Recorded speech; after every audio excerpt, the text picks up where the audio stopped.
founder of Women Entrepreneurs India. Just a minute. Yeah. So I'm really happy that today we are celebrating the International Women's Day. I think every day is Women's Day, and we have with us special guests from across various places, from India,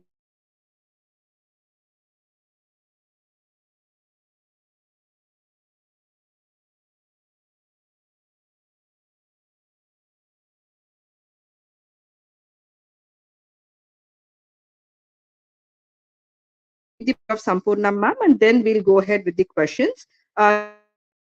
Team use.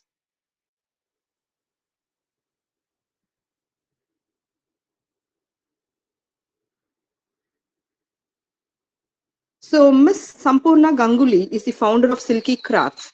She is an engineering graduate and has also done her PGDM. Before venturing for her own business, she had worked in a number of multinational companies, both abroad and in India. Both her and Silky Crafts are the recipients of multiple awards and recognitions for their work and have been featured in multiple journals. Silky Crafts manufactures hand-tooled pure leather storage boxes, leather jewelry cases with floral and animal motifs, pure hand-tooled leather purses, leather key rings, leather coin purses, kanta stitch patchwork pure silk stoles, and pure cotton batik stoles. The products are handmade by local artisans in the UNESCO World Heritage town of Shantiniketan, West Bengal. The artisans are trained in these forms of artwork. All the leather items are vegetable tanned, where only natural and organic substances such as lime and salt are used. Silky Crafts deals in both retail and B2B sectors, pan India, and across the world. The products are environment friendly, non toxic, and biodegradable. These are reusable multiple times and perfect for a sustainable lifestyle. The in house all women artisan group ensures perfect finishing and artistry. Thank you, Sampurna ma'am. I think it is such a great initiative that you are into, and you're supporting a lot of artisans. I really appreciate it, and we welcome you to the podcast. And I'm sure you must have gone through a lot of challenges, and you would have faced it with confidence. And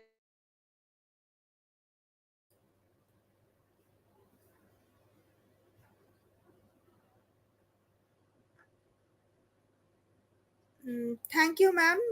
But I lost you. Are you still talking? Okay. We can go ahead. So Manovika and Hema from our team have a few questions. They'll interact with you and what actually like to share with our audience today. Thank you, ma'am. Hello, ma'am. I'm Yeah, Hema. you can mute your mic, ma'am, so that Manovika and Hema will be asking the questions. Hi, good morning. Good morning, ma'am. We are representing the women entrepreneurs. Hi. Hello, ma'am. Good morning. Good morning, ma'am. We welcome, ma'am, and it's a pleasure to have you here. So, first of all, thank you, Mrs. Mahalakshmi Saravanan, for presenting this opportunity for me. And who is better than you to celebrate Women's Day with? You are helping women entrepreneurs to reach their goal through your organization, Women Entrepreneurs India, for the last 11 years. So, a very hearty congratulations from me as well to you. Thank you so much, ma'am. It is our pleasure to have you with us. And yes, together we grow. Yes. So I'll just tell a brief introduction about myself. Like I am founder of Silky Crafts and I began my entrepreneurial journey around 5 years back with a vision to be a green business which promotes sustainable lifestyle and with handcrafted Indian products that are durable, eye-catching, exclusive and value for money. Since that day I began my journey, I have now created my own workforce and in my own way I am trying to empower our women artisans. So, as Mrs. Mahalakshmi said, I have my own manufacturing unit for handcrafted leather accessories and stoles and batik shawls in the UNESCO World Heritage Site of Shantiniketan, West Bengal.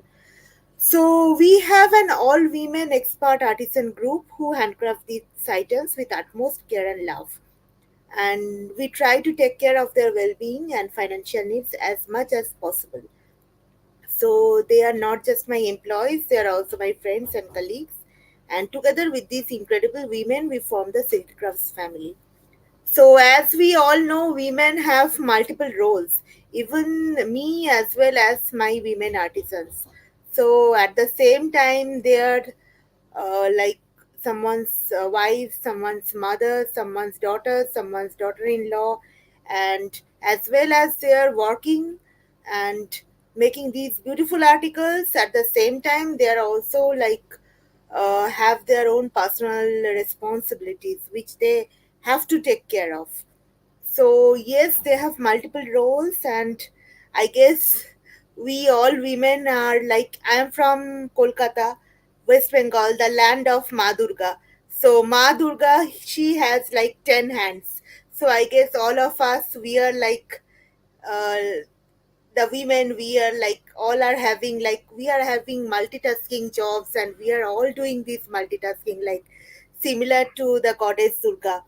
So yes, we are like together we will be able to achieve more and more powers to all of us.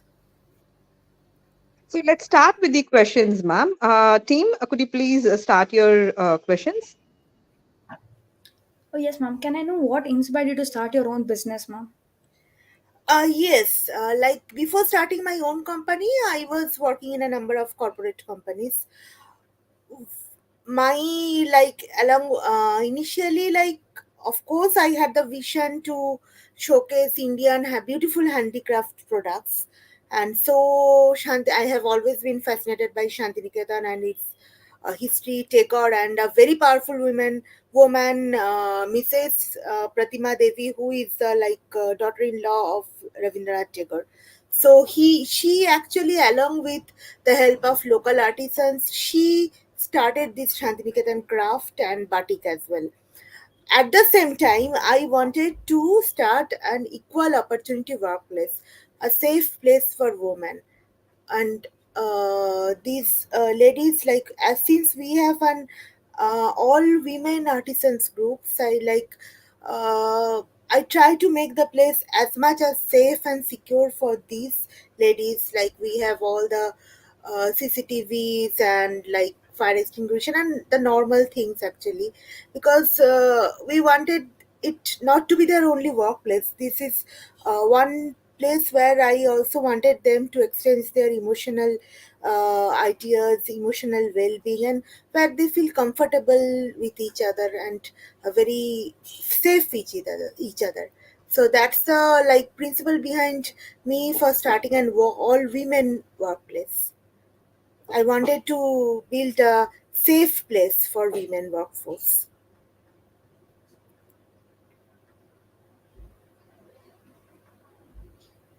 Thank you. Okay, ma'am. So the next question is, what are some of your biggest challenges you have faced as an art and craft entrepreneur, and how would you overcome them? See, the main thing initially I faced when I started around 5 years back, like there were some concepts that ladies they're only eligible for doing these boutique works.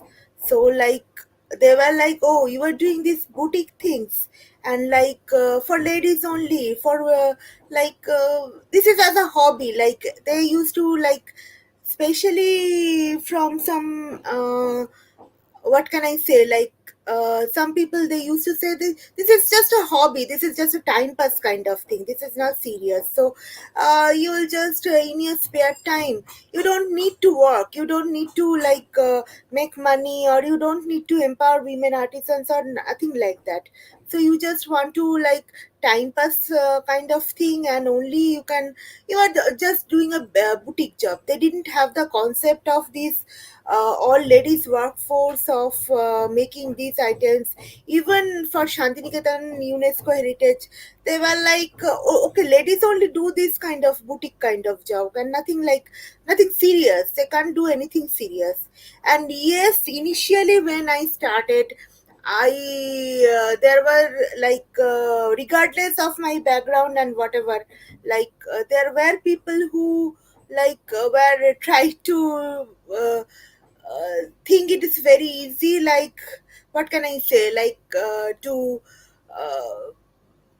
manipulate actually initially, like because you people, like, she doesn't know, she's a lady, she doesn't know anything about business, she doesn't know anything about this GST or whatever, like this financial thing, and like manufacturing, she doesn't know anything.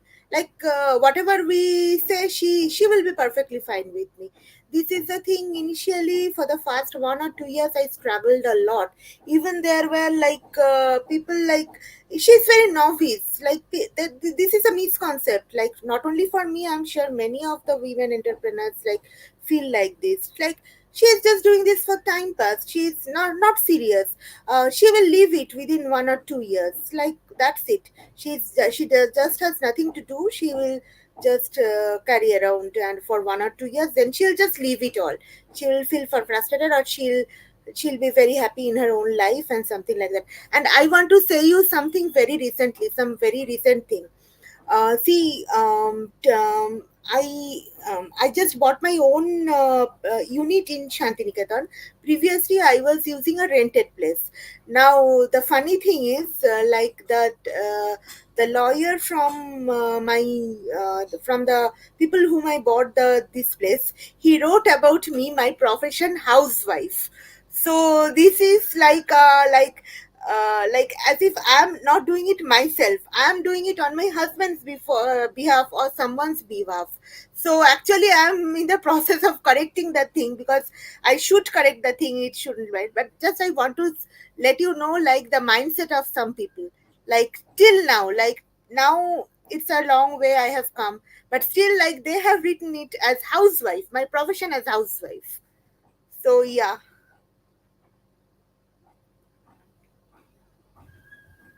Thank you, ma'am. Ma'am, and how do you balance your personal life and your professional life, and how do you expand your own business? It's balancing work, like work life balance. When I am at home, like when I am at uh, I should say that business is not a uh, 5 day week job. Like every time, even when like you are at home, there is something going on in your mind. But yes, like you have to give time to your family and family members, and so that they also don't feel ignored, and it's also healthy for your own mind also, like just in the weekends, and I try to go out and like enjoy and maybe watch a movie with my family members, good spending quality time with them. But yes, and even it's very important to enjoy your work, you see. Like I enjoy the work that I do with my women artisans, and they are also my friends, and I love the place Shantiniketan. So I don't look at it as a work, actually it's like my passion, and it's also like something I love. So the most important thing is doing something you love. And if you don't love what you do, I don't think you can ever succeed in that, because you will always feel like as if you are working, and it will be stressful and everything. Like if you are you love your work, and you won't, like, I look forward to Monday, like I don't have any Monday morning blues. I love Mondays. I wait on Sunday, I wait eagerly for Monday. So it's something like that.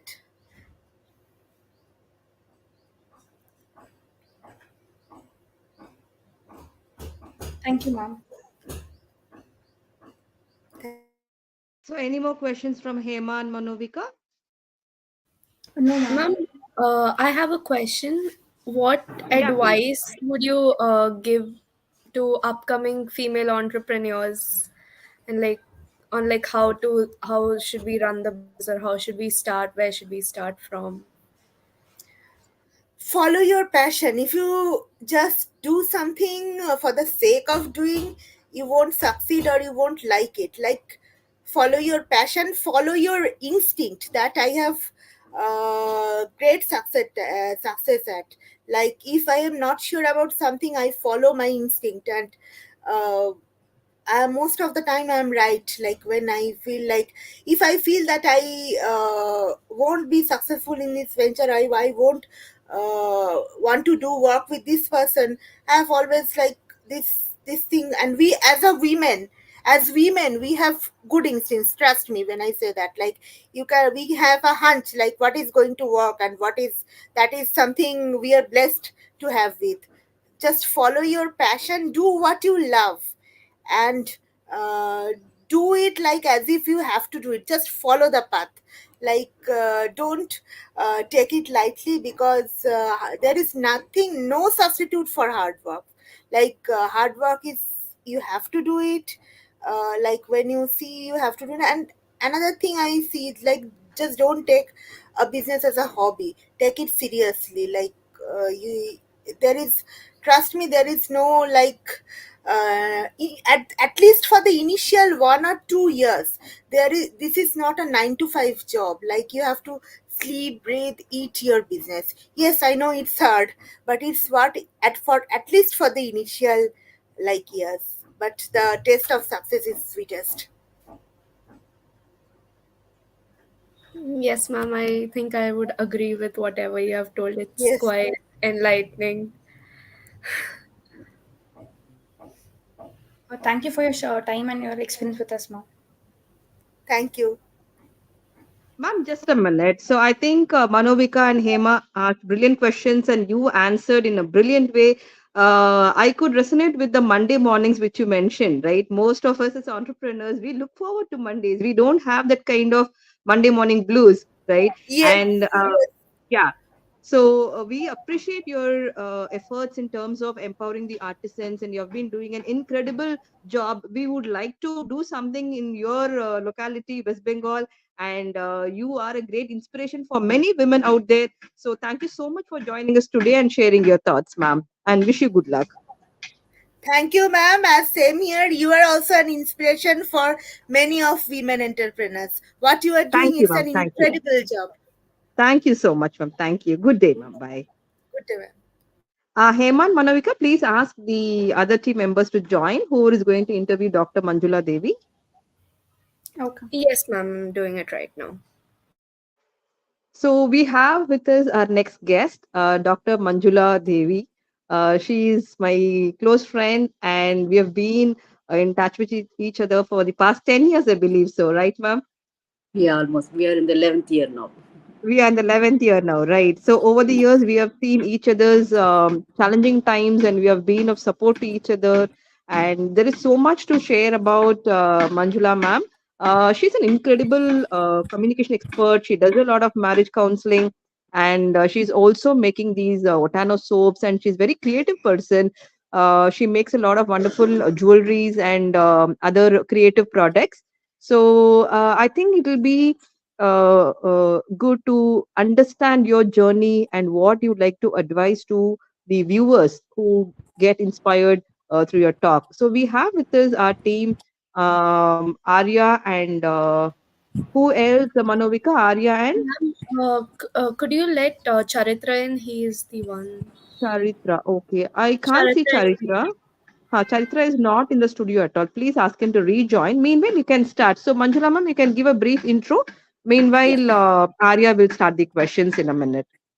Yeah, thank you, Maha. That was very sweet and very kind of you to interview me like this, because it's been a long time since I've been hearing about myself.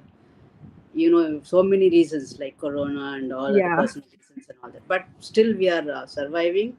And I think we are more focused and determined now more than what we were suffering or we went through. So I'm very happy to be here today, mainly. And as Maha introduced me, like I'm Dr. Manjula Gopal. I am also a passionate lover of all natural and herbal ingredients. I started as a beautician, And basically I'm a PhD, but it's very everyone keeps asking me what are you doing in this world, beauty world. But from the beginning I always wanted to see people as, like, I wanted to be beautiful, so I wanted to see people beautiful also. So that led me to be a beautician first. And when I started, I think it's almost 20 years since I've been a beautician. But from there I know, like, I'm not doing justice, I'm just doing facial, I'm just doing head massage and all that. But I thought they should carry it even after the parlor. So I thought, I was thinking about it, and that was a time that natural products were coming into focus, like. So I researched and I started, I learned a few lessons about the soap making. And I did on my own so many research, and I knew the ingredients. This is what was going to suit my one of my client. And when they come and tell me I have a dry skin after my facial, then I said, you use this soap, this is what will suit you, you need more of glycerin, like that. So when I started like that, I got in more passion about soaps. And about, because I was more into the hair and skin. So I started making all this. Apart from this, I started making a kind of a innovative kind of soaps, like. I just 1 minute, I will just show you this product. I don't know whether you can see. This was motivated by Maha. I know she just showed me, like, she wanted something like this, but I Yeah. already had this in mind, so I want to show her, surprise her It's now. lovely, Manjula ma'am. It's I really lovely. I know. Thank you so much. And like this, we have edible and whatever very safe and hygienic products I'm using, and so many variants are in the soaps. Like you all know, like we have so many ingredients, natural ingredients. As much as possible, I try to do. I'm also into this nature's. This is also my Otano hair oil, which is very very safe, and it's for the hair fall especially. It also like protects our hair fall, and for protect dandruff. It prevents dandruff. So this is also I am into it. This also I've been researching a lot. I've been in actually only 18 ingredients I started with. Now I've been adding more and more because of our weather and because of the pollution and all that. We require more of the ingredients, and I'm trying to do my best. And also I'm into the soft skills training, which because I love kids, and I thought I can be with them, and at the same time I can train them so that the parents will have some kind of a, confidence, self confidence and all that. And I also train the parents also. And apart from that, I'm also into marriage counseling, especially marriage and anti-divorce. I know it's very very difficult nowadays, but still it's been a challenge for me. I think I succeeded also. Not maybe out of 10, I succeeded about 5. So I think that is a victory for me for nowadays scenario. So that's what it is. I think I've explained when, and yes, I just want to say a note about Maha, because I think it's not enough for me to talk about Maha at all. She's been my motivating person right from the beginning. When I was in very good spirits, when I was in very good position, or when I was in a very good person who was able to handle the situations. But when I got down the lane, she was the one who pulled me up, and now I'm here today because of Maha. Thank you so much, Maha. I take this opportunity to thank you enough, because I think this is a God's best opportunity that I got to thank you. Thank you, Maha. It's my pleasure, Dr. Manjula ma'am, because we are all connected for a reason and purpose. I think we are there to lift each other up, and that brings a lot of fulfillment to one's soul. I believe in that. And yes, you are having an incredible journey, and we look forward to seeing you in bigger platforms. We've started off with WEA, but we would like to see you in bigger platforms. So, Charitra, are you ready with the questions? You can turn on your video and you can start your Yes, ma'am. questions. Yeah, please. So, ma'am, one of my main questions to you is what is the unique selling point that sets the business apart, your business apart? Yeah, that selling point, which that is my personal kind of connections with my customers. First thing. Second thing, they are very happy and they feel more safe with my products, because I'm always in interaction with them. It's just not I sell my product and they go use it and they come back, because I have a parlor running. They come to me, they give me feedbacks, and they improve me on my products also. That is why I think my product is more unique, and I am more confident about my product. Okay, ma'am. And one more question. Like in today's world, we see a lot of different soap brands coming up, and into the same business. So how would you like compete with them? I Like, think competition doesn't affect me at all because we have our own set of clients. It's a huge world. And not only that, my products, when I present with my own ingredients, it's a secret of ingredients. Nobody can steal it from you. See, I know I have a friend who makes soaps, but that same friend, she sells it to one person, I sell it to the same person. And ultimately, when the friend comes to me, the client comes to me, I know I am the best. It's not because my friend is not best, because her skin and her kind of health is better with my soap or my product what I make. That is what that's what keeps me going actually. that's it, ma'am, from my side. Thank you. Thank you. Thank you so Um, much.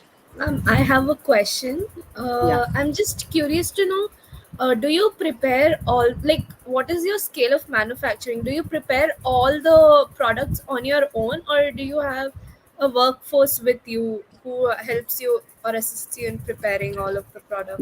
No, no, ma. I do it myself because I know how much of quantity of ingredients that I have to use. I know it is very laborious for me. It's very time consuming, but I do allot some time for this product because when I get orders, I know which client wants it. That means I know the skin type. I must concentrate on them. So when I get a help to do it, they won't be able to do it. I can take help only for the packing, but for market, I mean making, manufacturing, or getting the ingredients done in the soap finished product, I have to do it personally. That's what I believe in.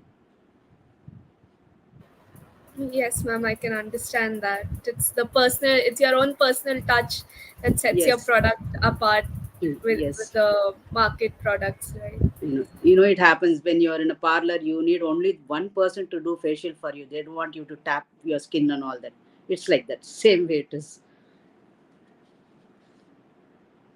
Any other questions, Charitra and Manovika? No, ma'am. No, ma'am. Okay, so Manjula ma'am, so you have been into different businesses like counseling, beauty, soap manufacturing, and a lot of other multiple businesses. And you also are juggling between various household commitments. So, how do you handle your work life, and how do you kind of juggle between these roles? I think my passion keeps me chasing me around, like, because I it never when I have a problem also, it's still burning in me. Like, I know I'm not doing something which I want to do. That passion, first of all, and second thing, I need to do this because even we have a personal problem. This kind of products and product making, or any what the business what we are doing as a woman entrepreneur, it just puts us apart from other people who are not doing anything. So I'm very proud to be a woman entrepreneur in spite of all the problems, in spite of the hurdles that you just mentioned. I think I'm managing very well.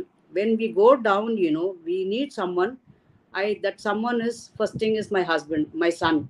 He understands me so well, and from the family.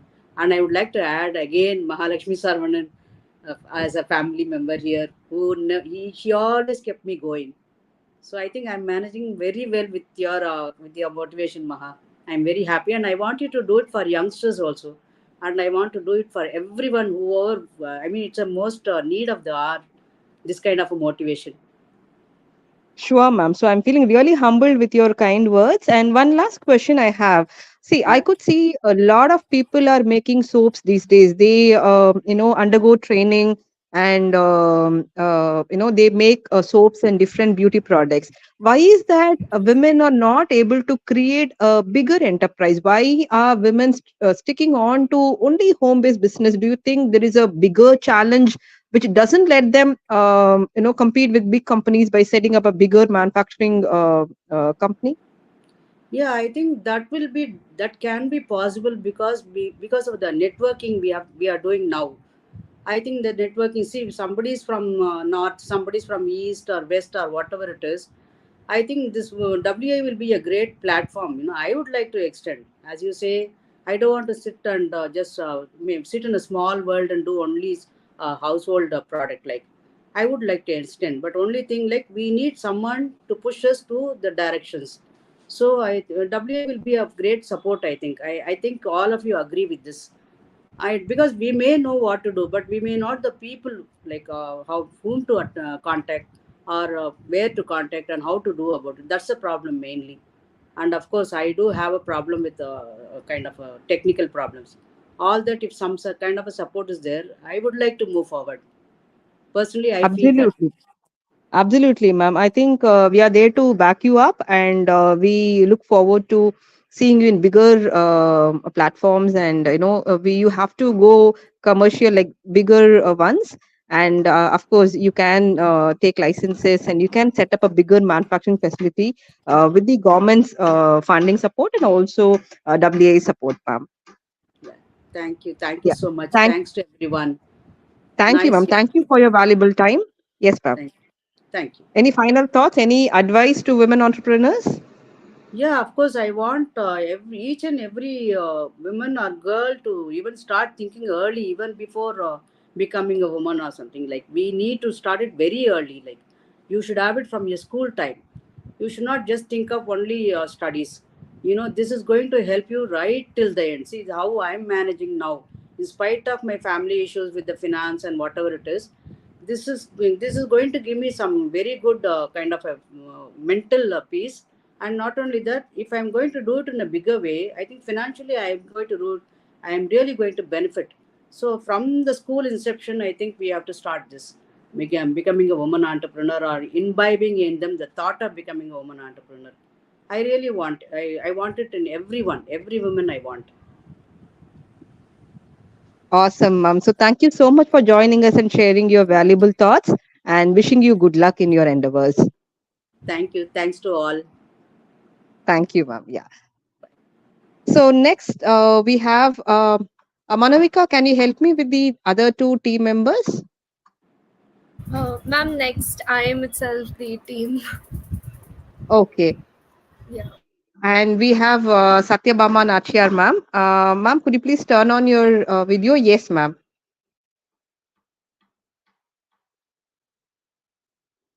Just give me a moment, ma'am. Manavika, who is going to interview Satyabama, ma'am?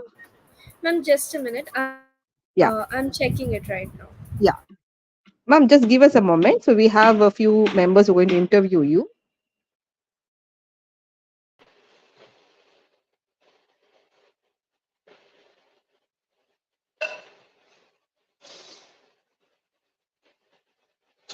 Ma'am, it's Arya and Jennifer. I'll just ask them right now.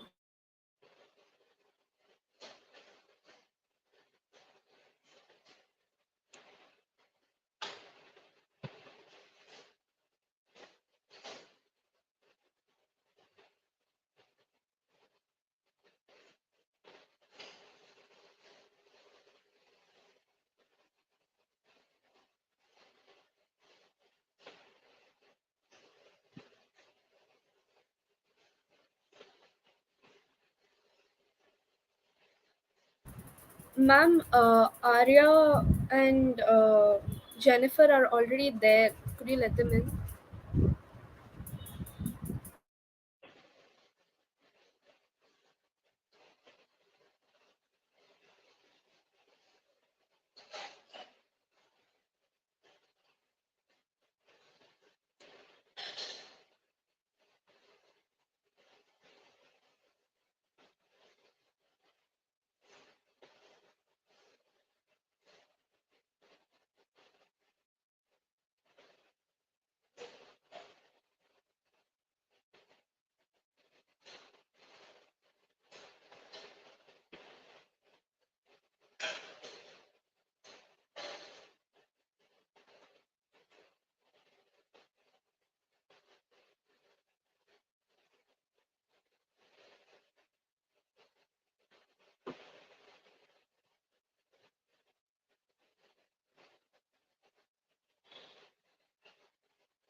Ma'am, can you hear me? There was a connectivity issue. Can you hear me now? Yes, ma'am. All Yes, right, ma'am. Yeah. ma'am. Ma'am, Yeah, great. Arya and Jennifer are waiting. Could you just let them in? Sure. Jennifer and Arya. Arya. Just a minute. I've added Jennifer and Arya. Yes. So, Satyabama ma'am, you are doing an amazing job by making a lot of herbal products. We are really happy that you have come up with an innovative idea, how to use the herbs and come up with medicinal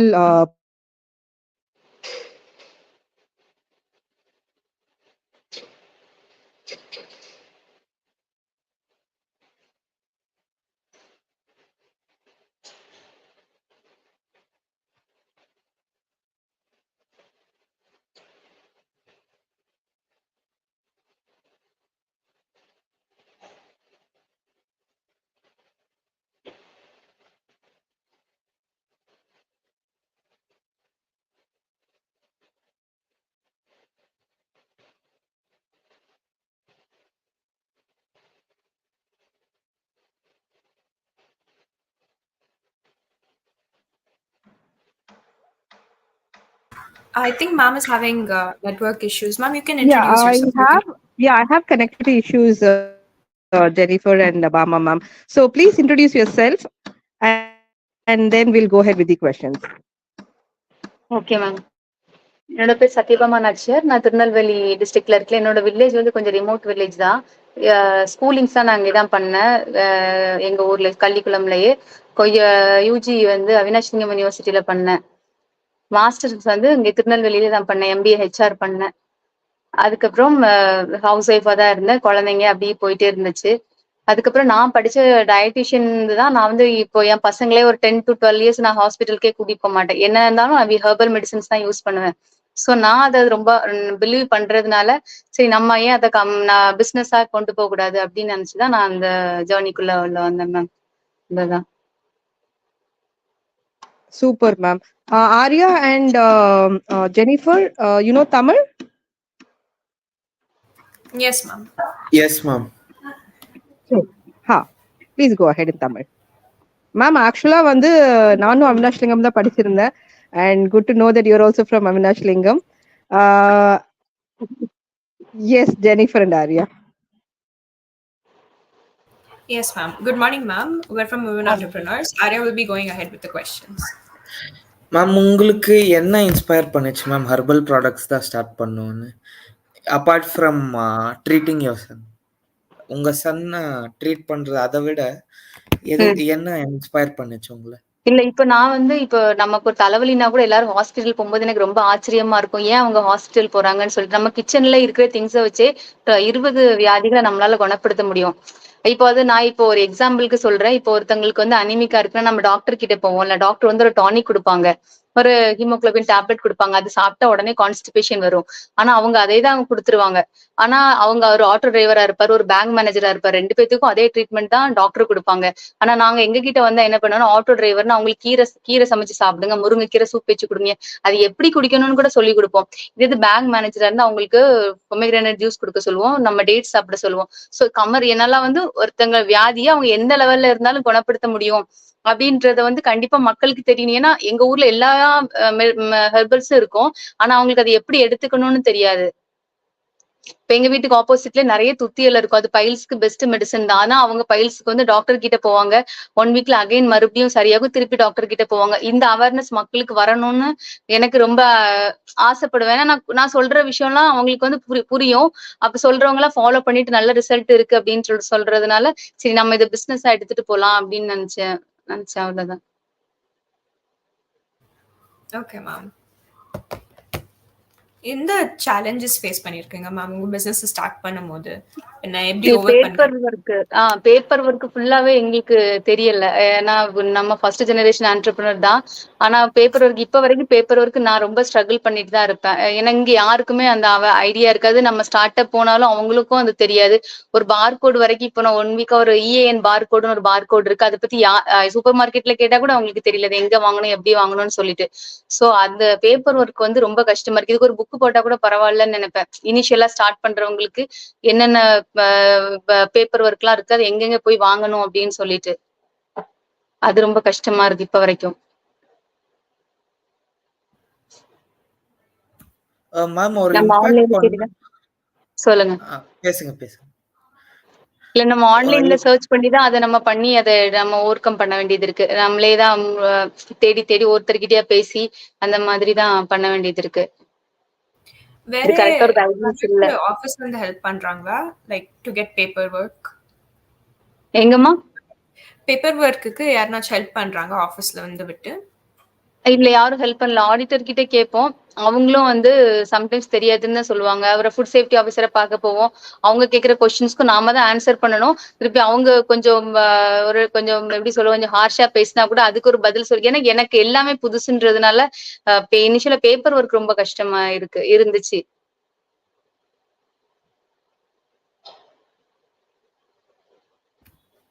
ma'am இப்போ society இல்ல உங்க கஸ்டமர்ஸ்க்கு என்ன impact பண்ணணும்னு நினைக்கிறீங்க உங்க business மூலமா, herbal products மூலமா? ஹெர்பல் ப்ராடக்ட்ஸை எல்லாரும் கண்டிப்பா யூஸ் பண்ணணும்னு நினைக்கிறேன். அதை காம்பாக்ட் இப்ப எல்லாத்துக்குமே யூஸ் பண்ணணும்னு ஆசையா தான் இருக்கு. இப்ப எங்க அண்ணன் பொண்ணு யூஎஸ்ல மெடிசன் படிச்சுட்டு இருக்கா. அப்ப அவகிட்டே நான் சொல்லுவேன், இந்த மாதிரி எடுத்துக்கோங்கம்மா, ஸ்டீம் எடுத்துக்க சொல்லுன்னு சொல்லுவேன். அவங்க எனக்கு இருந்துச்சுன்னா எடுத்துப்பேன் அப்படின்னு சொல்லுவா. பாம்பேல என்னோட கசின் இருக்காங்க, அவங்களும் சொல்லுவாங்க இருந்துச்சுன்னா எடுத்துப்பாங்க. ஸோ நம்ம தாத்தா பாட்டி காலத்துல யூஸ் பண்ணதான் அதை நம்ம எப்படி கொடுக்குறோம், அவைலபிளா இருந்துச்சுன்னா கண்டிப்பா மக்கள், ஏன்னா இப்ப எல்லாத்துக்கும் அவேர்னஸ் வந்துருச்சு, கண்டிப்பா நம்ம ஹெல்த் பாத்துக்கணும் அப்படின்னு சொல்லிட்டு. அதுக்கப்புறம் நம்ம வந்து சித்தா ஆயுர்வேதிக்ல போன ஹெர்பல்ஸ் ப்ராடக்ட் யூஸ் பண்ணணும்னு எல்லாத்துக்குமே கொஞ்சம் அவேர்னஸ் வந்துருச்சு. ஆனா அவைலபிலிட்டி கம்மியா இருக்கு. நம்ம இப்போ வந்து எல்லாத்துக்கும் ஆவாரம்பூ சாப்பிட்டா சுகர் கம்மியாகும், ஒரு ஆவாரம்பூ டீ குடிக்கலாம்னு இருக்கு. ஆனா ஆவாரம்பூ பெட்டல்ஸ் மட்டுமே இங்க கிடைக்கிறது இல்ல. அதை கொடுத்தா நம்ம மக்கள் வாங்குறதுக்கு ரெடியா தான் இருக்காங்க. சோ எல்லாத்தையும் யூஸ் பண்ண வைக்கணும். ஒன்லியா தான் நாங்க கொடுக்குறோம். இப்ப இது ஹேண்ட்பேக்லயே வச்சுக்கலாம் ஸ்டீம் பேக். நம்ம ஈஸியா யூஸ் பண்ணிக்கலாம், ஈஸியா டிஸ்போஸ் பண்ணிக்கலாம்.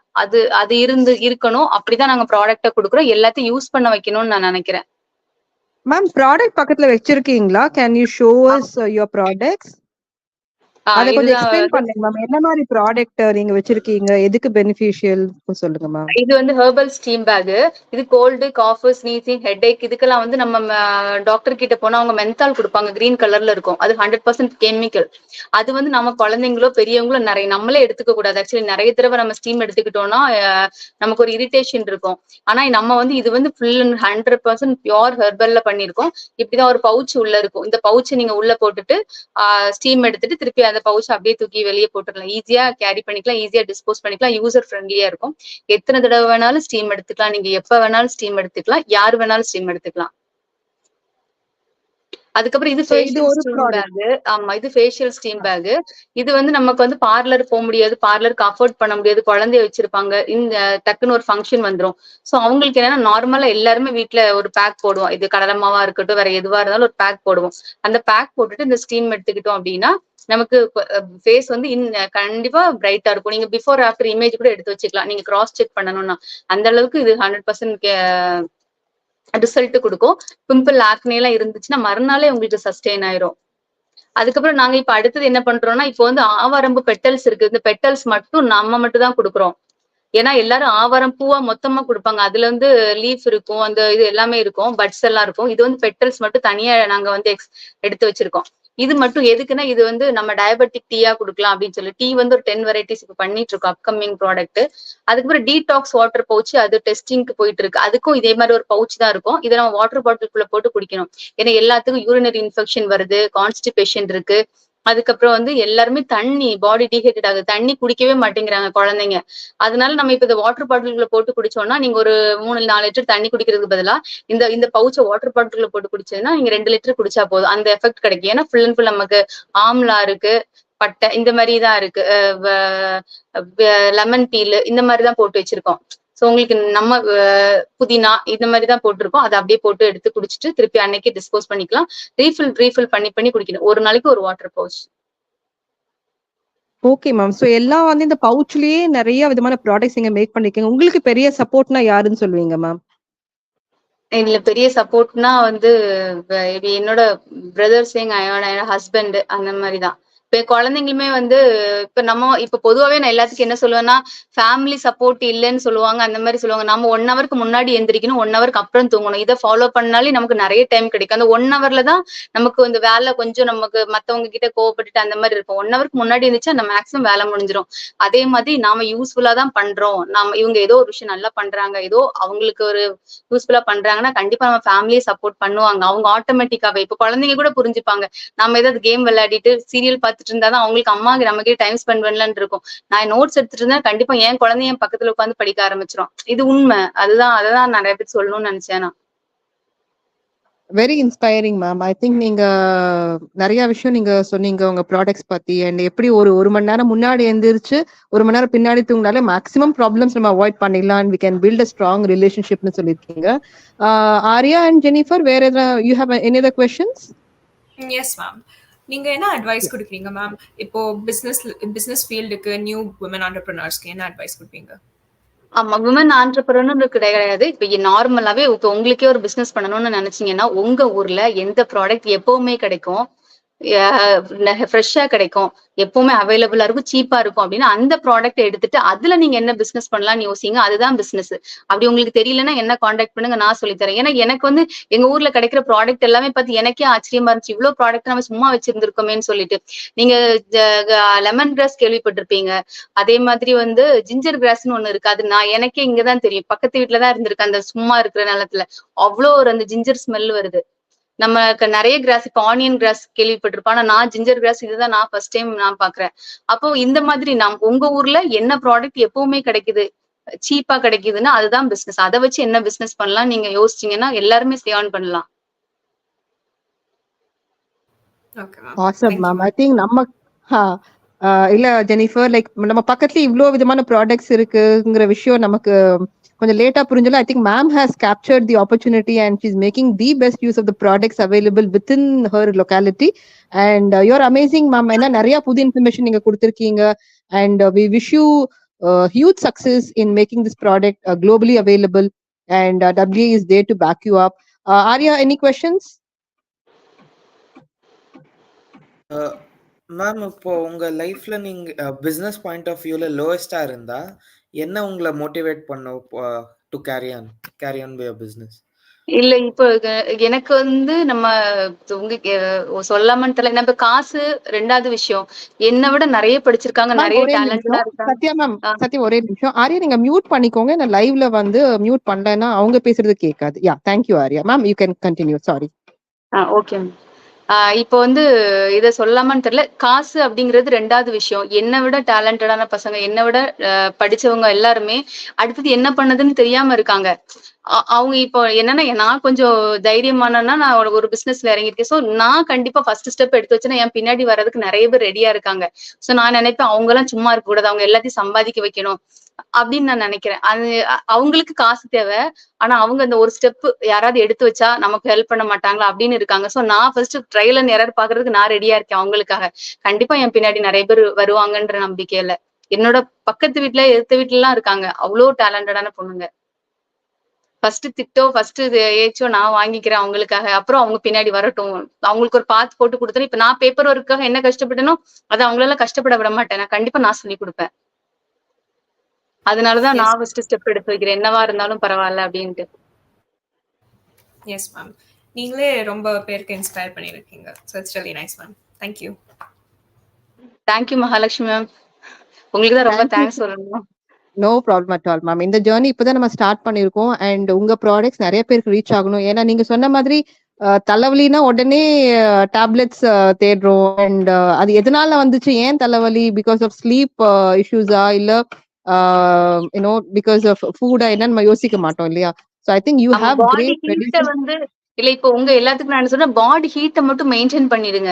உங்களுக்கு அதனாலதான் ஒரு 20 வியாதி வந்து அப்படி ஹீட் அதிகமாயிடுச்சுன்னா அடுத்தடுத்த வியாதி ஒண்ணுக்கு பின்னாடி ஒண்ணு வந்துட்டே இருக்கும். அதுதான் உங்களுக்கு பெருசா அப்புறம் வந்து ஹாஸ்பிட்டல் போற மாதிரி இருக்கு. ஃபர்ஸ்ட் ஹீட் பாடி ஹீட்டை மெயின்டைன் பண்றதுக்கு காலைல வெந்தயம் ஜீரகமும் சாப்பிடுங்க. இது சாப்பிட்டாலே உங்களுக்கு ஒரு 10 பிரச்சனை, கான்ஸ்டிபேஷன்ல இருந்து பிம்பிள்ல இருந்து வயிறு வலியில இருந்து எல்லாமே உங்களுக்கு குணமாயிரும். வெந்தயம் ஜீரகம் இத்துணோண்டு எடுத்துக்கோங்க. ஃபர்ஸ்ட் அதை எடுத்துக்கோங்க. ஏன்னா சிஸ்டம் முன்னாடி ஒர்க் பண்ணாலும் சரி, நம்ம ஆஃபீஸ் போனாலும் சரி அதை எடுத்துக்கோங்க அப்படின்னு தான் நான் எல்லாருக்கும் சொல்லுவேன். உங்களுக்கு சொல்லிட்டேன். Great advice, ma'am. I think we will follow it. And wish you good luck, ma'am. உங்க ப்ராடக்ட்ஸ் இன்னும் Thank நிறைய you. பேருக்கு தெரிய வரணும், globally எல்லாருக்கும் ரீச் ஆகணும். And we are all there to back you up, ma'am. All the very best to you, ma'am. Thank you, ma'am. Thank you. Okay, thank you, Jennifer and Arya. Please ask Manovika. Please ask the other two team members to join. Who is going to interview Garima Srivastava, ma'am? Yes, ma'am. Ma'am, Garima ma'am's is mine itself. Okay. Yeah. Garima, ma'am, can you hear us? Yes, ma'am. Yes, ma'am. Great. Just a minute, ma'am. Jennifer, Manovika, and who is the other one, Manovika? Ma'am, it's only me. Jennifer and Arya will be interviewing another speaker. Okay, great. So let me quickly welcome our guest of the day, Garima Srivastava. She's from Indore, and she is an experienced online tutor. She is the founder of Bhasha by Garima. She's been teaching this with a lot of global clientele, and she's been making students of all ages feel comfortable and confident in the language skills. And her passion lies in helping individuals expand, enhance their communication through Hindi language, empowering them to embrace the richness of the language and benefit in every sphere of their life. I think, ma'am, teaching a language is very hard. It's very difficult to make people understand the language, be it Hindi or Tamil or English, whatever it is. If they don't have the acumen to learn, then it's really difficult. She's also a biotechnologist turned language coach, armed with a master's in biotechnology and a robust R&D background. And all her online coaching sessions are tailored to meet the unique needs of each learner, fostering a positive and inclusive learning environment. And her vision and mission by Bhasha by Garima is that learning Hindi is made easy from anywhere in the world. And she's on a mission to make learning Hindi easy for every Indians globally through her expertise at your convenience. I think you're doing an amazing job, Garima ma'am. You have been empowering a lot of children and adults to learn languages. And I also know that you're also into Spanish language. So today we have a lot of interesting questions coming from Manovika and Jennifer from our team. And we welcome you once again, and we look forward to your insightful thoughts, ma'am. Thank you so much, Mahalakshmi ma'am, for giving me this opportunity. It's a big achievement for me to be here with such a dignitaries, and looking forward for the questions. Thank you.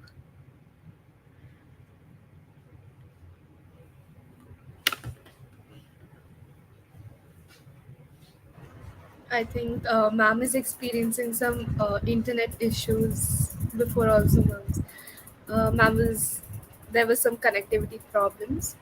Ma'am, to begin with, I have a couple of questions to ask you. How did you start your journey, like to start a platform like this? So it has been started from Chennai when I married and I came to Chennai. So I have seen that a lot of people, they are fascinating towards the Hindi language, but they were not getting a perfect tutor, who can help them, like how they can speak, how they can learn the format of Hindi. So initially I have started working with the schools, all the boards like IGSC, IB and state. So there I got the experience. I came to know about the people's choice, what exactly they're looking in Hindi. And slowly it goes up, and I understood I have to create something good for them so that they can learn, this heritage language, and they can explore themselves towards this language, and expand their business, their things and all. So this is how it has been started, and I start this Bhasha by Garima through them. So my support is all goes to South Indians only. Through them only I came to know about all these things, and now I am into this.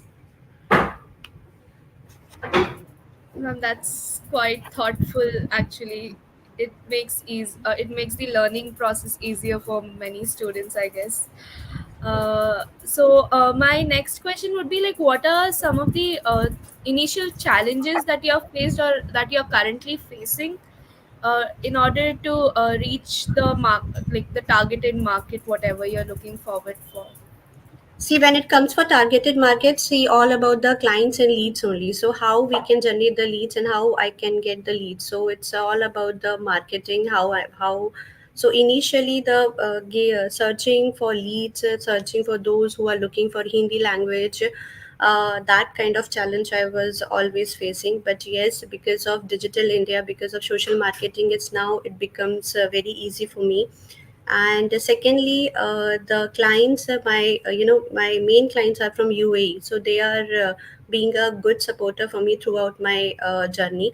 They used to pass on this message whomsoever wants to, and from them I got lot of leads. So my main challenge is all about the how I can generate the leads, how I can approach them who are really looking for the Hindi language. Ma'am, another curious question. I hope you don't mind. Yeah, please. The leads that you're generating through social media, are you doing it through Instagram, or like is there a certain medium through which you're doing it, like Instagram, WhatsApp, and all, or like how are you doing that?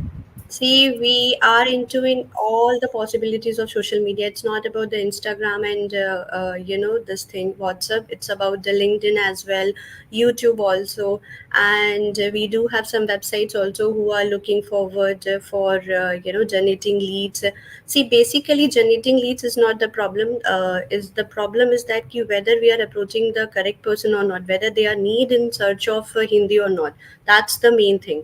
Okay, so that is the thing, and this is the way I am looking for my leads and all. Okay. So, ma'am, another question that I have is since you told since your product also has personalized learning programs, right? For like, Yes, do you yes. face a challenge in personalizing the programs for multiple students, or is that not a challenge? It's not that much challenged I face, because see, when I take the demo, I came to know that what they need from Hindi, what exactly they look in Hindi language. See, in Hindi is not about only Hindi, it is divided into three segments like spoken, read and write. So if they're looking for read and write, I'll go with their expectation, their requirement. If they're looking only for the spoken, then I'll go with their learning styles, what they want. Either they want to go in a visual or kinesthetic or auditory. So it's all customized, it's all personalized according to their needs only. So it was not that much challenging for me, because this is the thing I have learned throughout my life. So I don't think so it's a big challenge for me. Manovika, I think ma'am has a presentation. So Garima ma'am, if you could present your Yeah, yeah. PPT, we would like, we can learn more. Yes, yes. Yeah, thank you.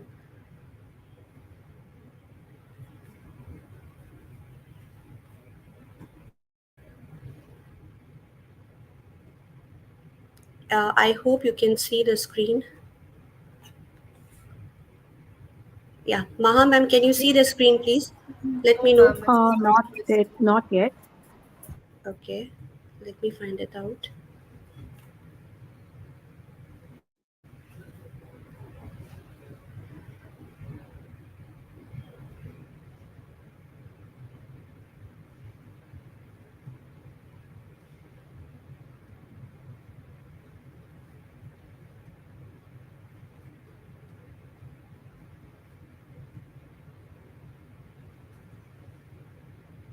Now,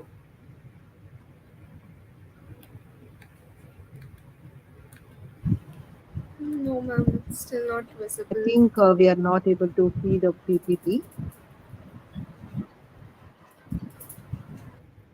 let me try one more time, then we'll think. Yeah.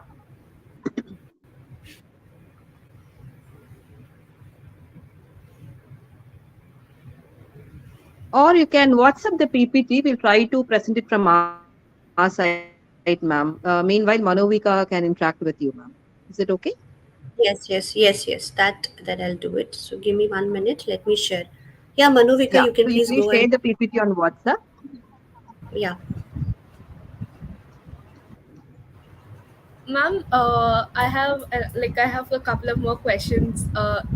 one of it is like, are you the only person who is in the workforce, like specifically for tutoring, or are there many other people who assist you in that? No, actually, I'm the only one who is taking care of Hindi English. But yes, when it comes for Spanish, yes, my husband, he's the one who is taking care of his Spanish. But Hindi and English, I'm taking care. And it starts with Hindi only. Okay, ma'am. So, do you think, in order to expand, if you're like in the future, do you think you'll be requiring a couple of more tutors, or will you being the only person be fine with it, like fine continuing the business? Yeah, see if they are, see if the leads comes more, if they require more, so definitely I want to give this opportunity to other tutor as well, other women as well who really want to work and expand Hindi language globally. Why not? So I'll definitely go ahead with other tutors as well. Okay. I think that will be a great step in empowering a lot of women. I think a lot of women, like housewives, uh, people who can do something as part time, can, I think it would be a great opportunity for them. Like, that's my personal belief. Yeah, Uh, yeah, yes, yes.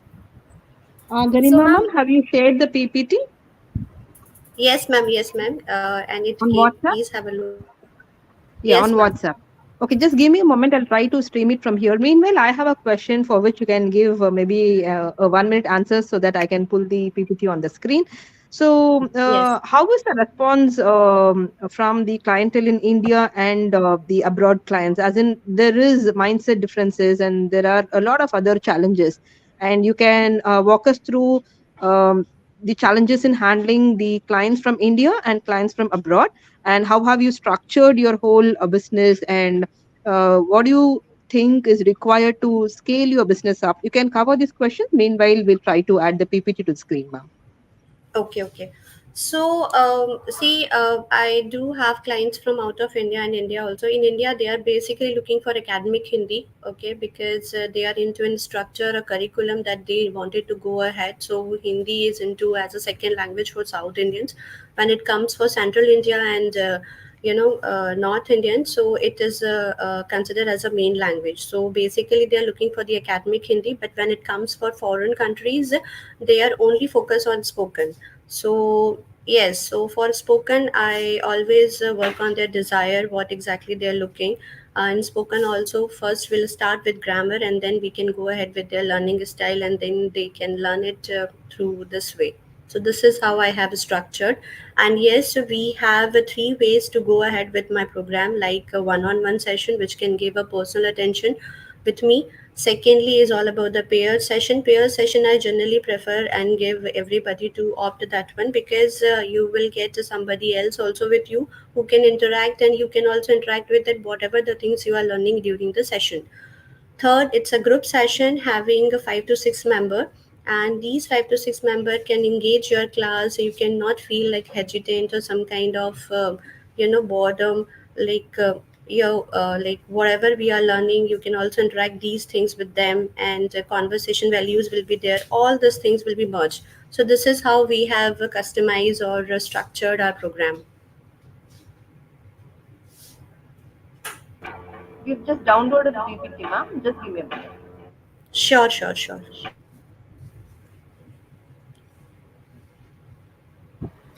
ma'am, I have another question for you. Please, Manavika. Like, how do you manage like the work life balance as a female entrepreneur? How would you manage that, like paying attention Yes. at home and paying attention towards the business? Is it kind of challenging, or like how, It like the is. It is. Yes, it is.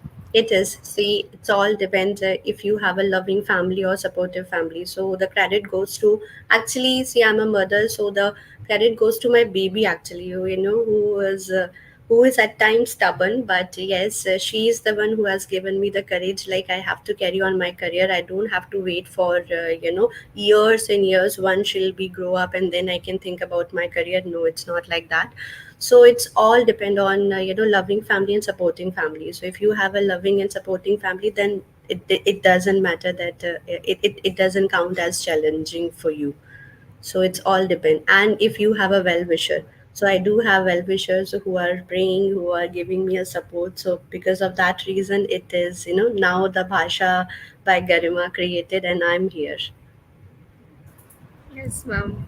Looking back, do you think you would do something slightly bit different, or whatever you like? Would you like to have added on something in the past that that you couldn't, or is there something like that? Yes, yes, yes. See, first of all, it's a digital India. So, see, our platform is not about, for one country, or for closed premises or closed system. See, it's an online one, so everybody can do benefit. If they have some queries, see, there are the peoples in out of India or even in India, they doesn't know how to deal with the labor class and how to go with the native peoples, how they can speak in Hindi and how they can expand their business. So like through us, they can call us, we can help them, like whatever their business, we can talk to them, we can at least go with the queries, customer queries, whatever they are demanding. So like this, we can expand their business.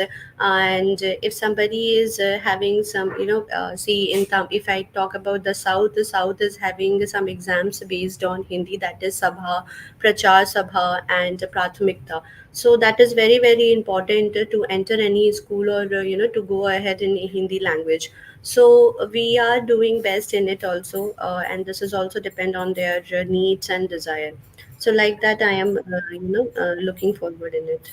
Garima ma'am, is the PPT visible to you? Yes ma'am, yes ma'am, absolutely. So we'll move on to the next slide. Just let us know next slide and we'll move on to the next slide. Yeah, please go ahead with the next slide. So yeah ma'am, please next. Yeah.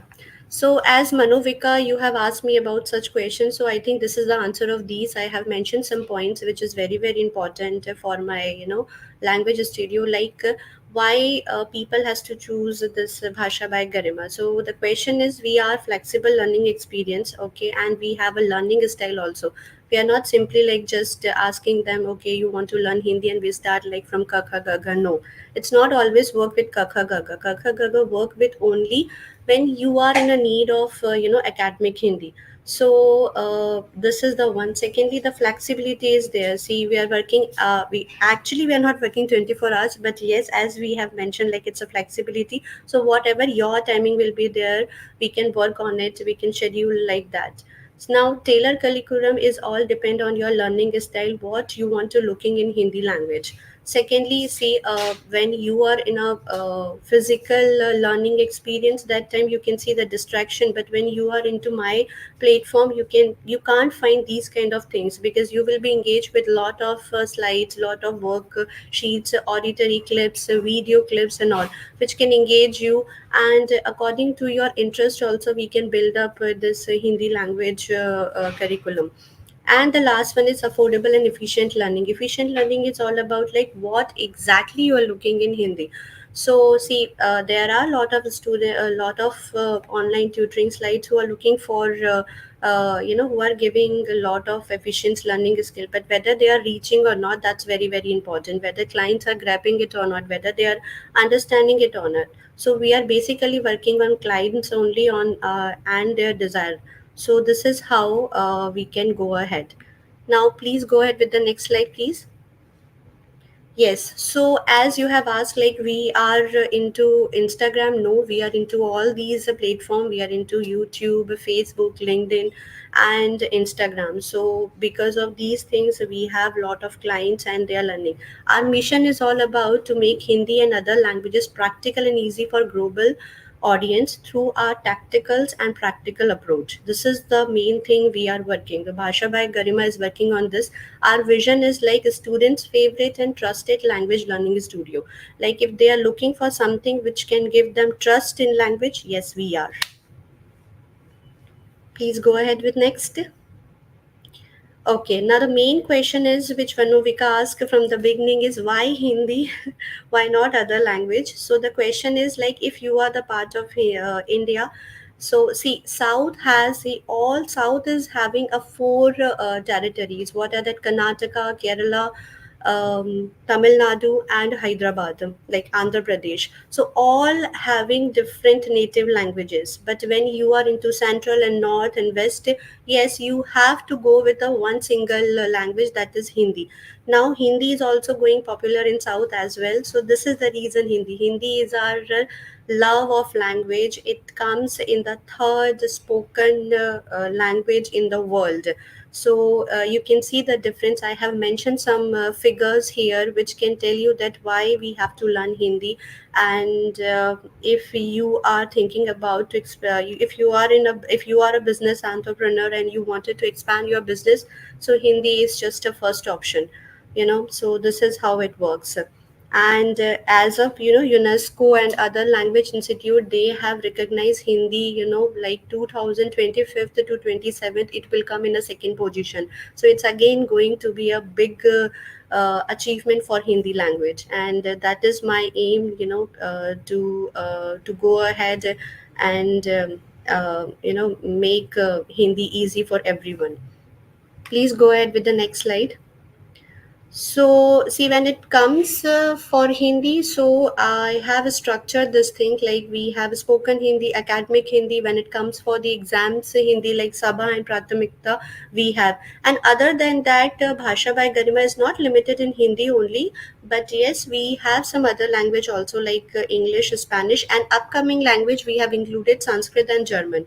So yes, I'm learning German also. So soon, German will also add on in my studio, and Sanskrit is already there.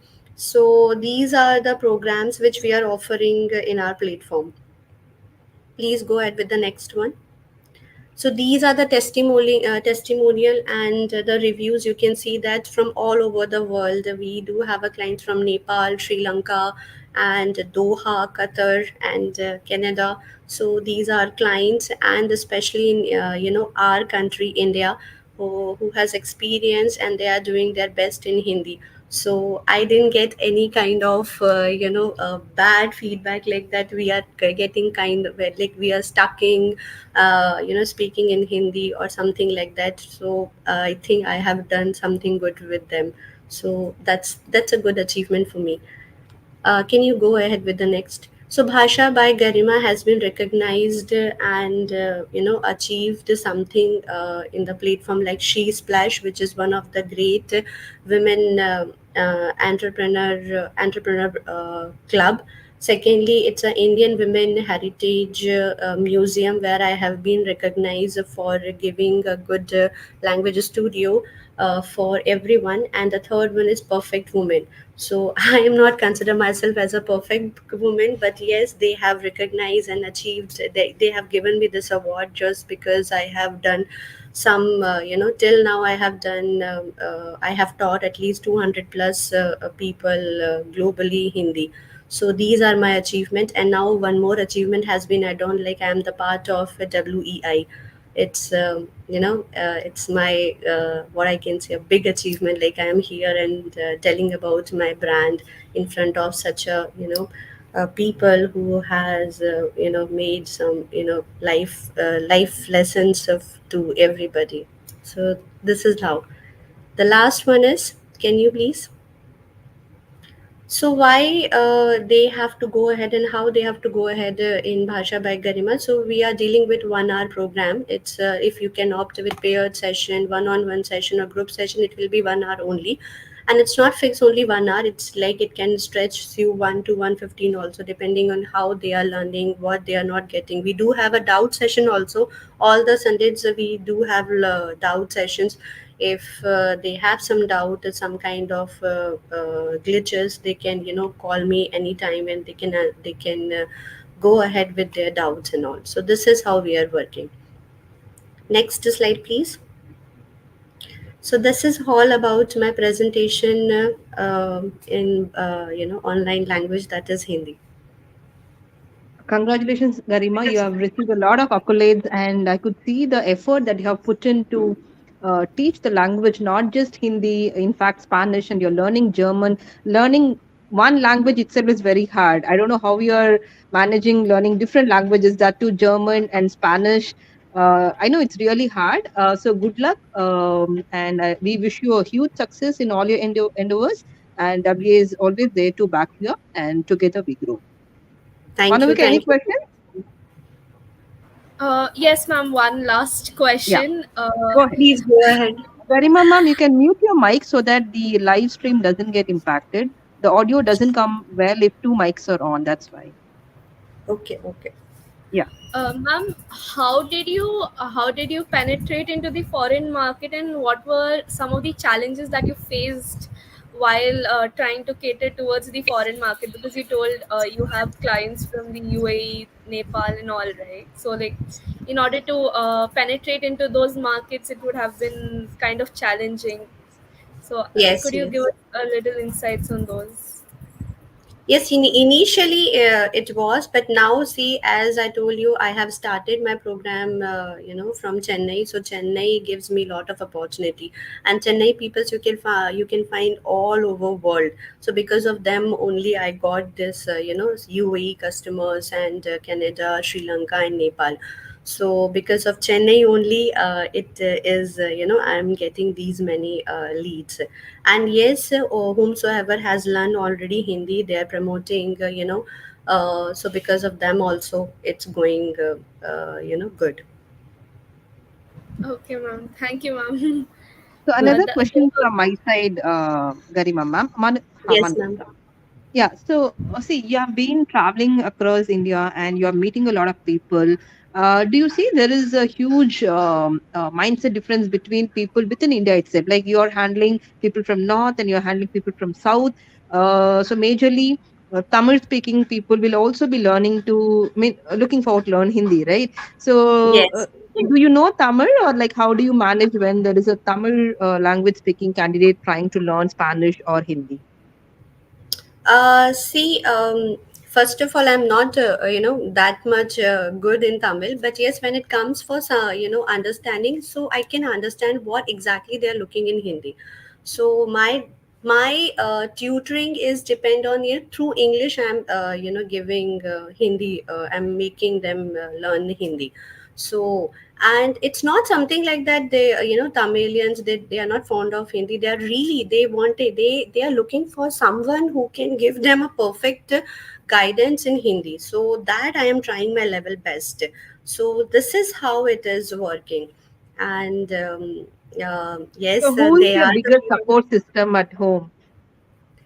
at home. Actually, my Yeah. father and my husband. He's the one, Gaurav Srivastava. My husband and my father, they are supporting me like anything, and I do have some well-wisher who are, behind me always. So how do you see your business growing in the next few years, ma'am? Like you're now at a level where you have taught almost 200 plus individuals. So what is the scale that you're looking at, and how many you think you'll impact this year? Yes. So right now, if you can see in Instagram, I have a followers around 2K, but upcoming years, like till 2027, I wanted to be 10K or 10K to 20K in between. And if about my business, then yes, like if anybody wants to learn Hindi, all over world, they don't have to go anywhere. They just have to think about Bhasha by Garima through my efforts and all. So this is how I'm looking forward. Like for Hindi, they don't have to go anywhere. They just have to think about Bhasha by Garima. So Garima can help them out, and Garima can fulfill their requirements and what exactly they're looking in Hindi. So this is how I want to see my business. Great, Garima ma'am. So, what advice would you like to give to the aspiring women entrepreneurs? And we are celebrating International Women's Day. As I told in the session earlier, every day is Women's Day. So, as a woman, have you faced any challenges? What advice would you like to give it to our viewers? See, being a businesswoman, there are the women who are quitting their things, when they are not getting something good from their business. So I just want to tell one thing, like, believe yourself only, okay, and wait for the time. Do your best. Just do, and do. Just go on and on and on, okay? Don't stop yourself. That's the only advice I can give them, so that they can see something which actually they are working for. It will definitely come in their hand. So just believe yourself, and whatever you are doing, just go on and on and on. That's the only thing I want to wish them. Great. Thank you so much, Garima ma'am. We wish you good luck in all your endeavors. We hope you get the 20 or 30,000 followers in the next few months itself. Let us not wait till 2027. And we wish you the very best, Garima ma'am. Thank you so much for your Thank you, valuable ma'am. time. Thank you so and much. At the insights. last, I just wanted to say a good quote. Like my Yes, please. father used to say this quote. It is in Hindi. Like when I start this Bhasha by Garima, he has said that you should start. You should always remember this proverb. It's a kind of proverb. I want to say it in Hindi actually. Like सूरज की पहली किरणों से होता सारे जग में उजियारा. सूरज की पहली किरणों से होता सारे जग में उजियारा. हिंदी वो भाषा है जिससे होता जीवन जग न्यारा. So just with this quote, I just wanted to thank each and everybody. Thank you so much, Maha ma'am, to give me this opportunity, this WEI, and I wish WEI growth and success. Thank you, and thank you so much, ma'am. Thank you, Garima ma'am. Thank you for your time and your kind words. Thank you, ma'am. So up next, we have 3 more guests awaiting, and we will be having Dr. Grishma Natraj, who is the founder of Grishma's Counseling Cafe, and we also have Dr. Rupashri Baral. She is working as a professor. At the same time, she is also wonderful. She's doing wonderful initiatives in terms of women entrepreneurship. And we also have Miss Srimati. She's the founder of Sri Amridam.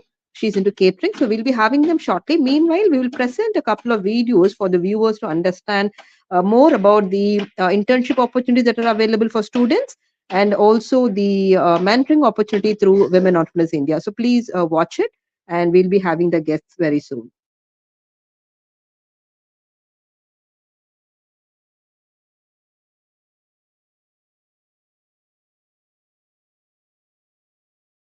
Also, at this juncture, while we celebrate, Women's Day, I would like to let the viewers know that WA's co-founder and my mother-in-law, Kavidaini Mani Arjunan, she recently won the Ilakya Mamani award from the state government. It is her 3rd award, and a lot of recognitions she has received. She's published a lot of books. So we wholeheartedly thank her for the support that she has rendered to WEI, and for the service that she has rendered, and the commitment and her time. And we wish you good luck, and we wish to see you in the future events. Let me just quickly present the video for you.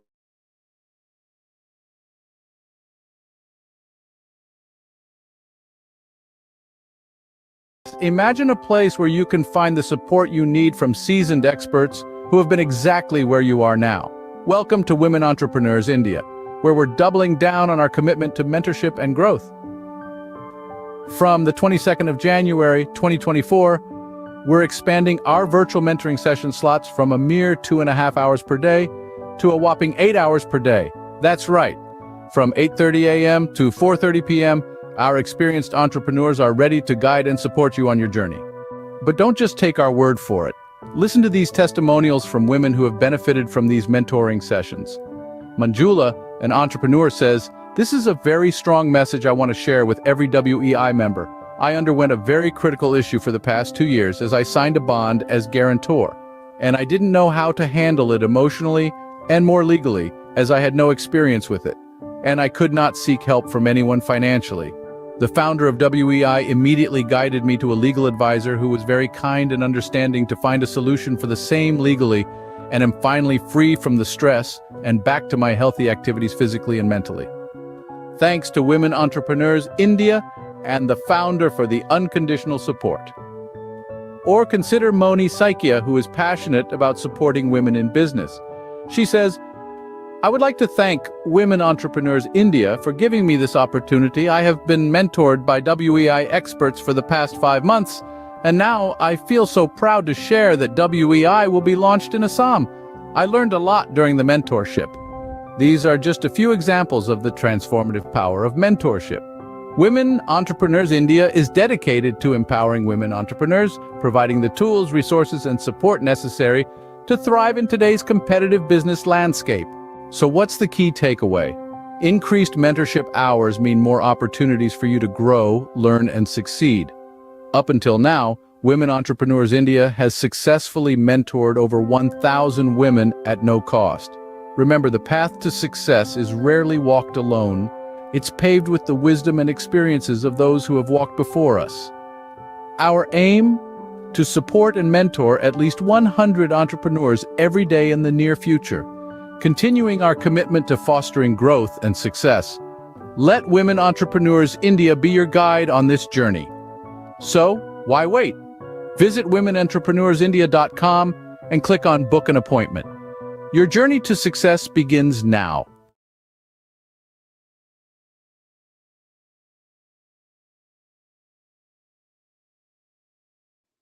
Yeah, that was a video about the mentoring service that we offer to our people, individuals and women. We receive a lot of calls from individuals who would want to start their business, and those who have already started, they would like to grow further. So we are hand-holding them in terms of technology support, mentoring support, funding support, legal support, marketing support, and so on and so forth. So you can contact us. And now this is for the students who are looking forward to learn through real-time exposure. So there is another video for students who are interested to pursue internship with us. So you could watch it and you could spread the message.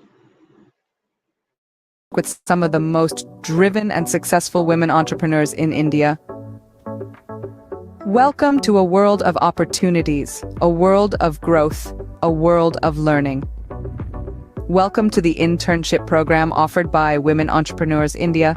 Hear from Shreya Marin Matthew from Stella Maris College, a previous intern, who says, "Seeking and finding what I never knew I could do before.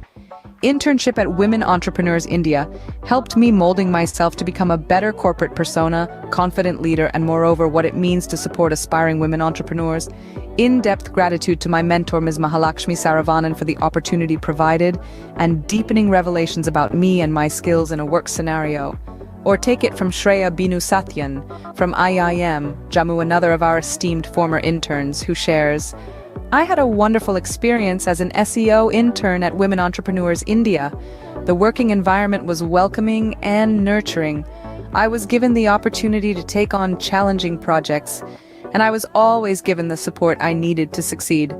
I learned a lot, and I am grateful for the opportunity to have worked with such a talented team."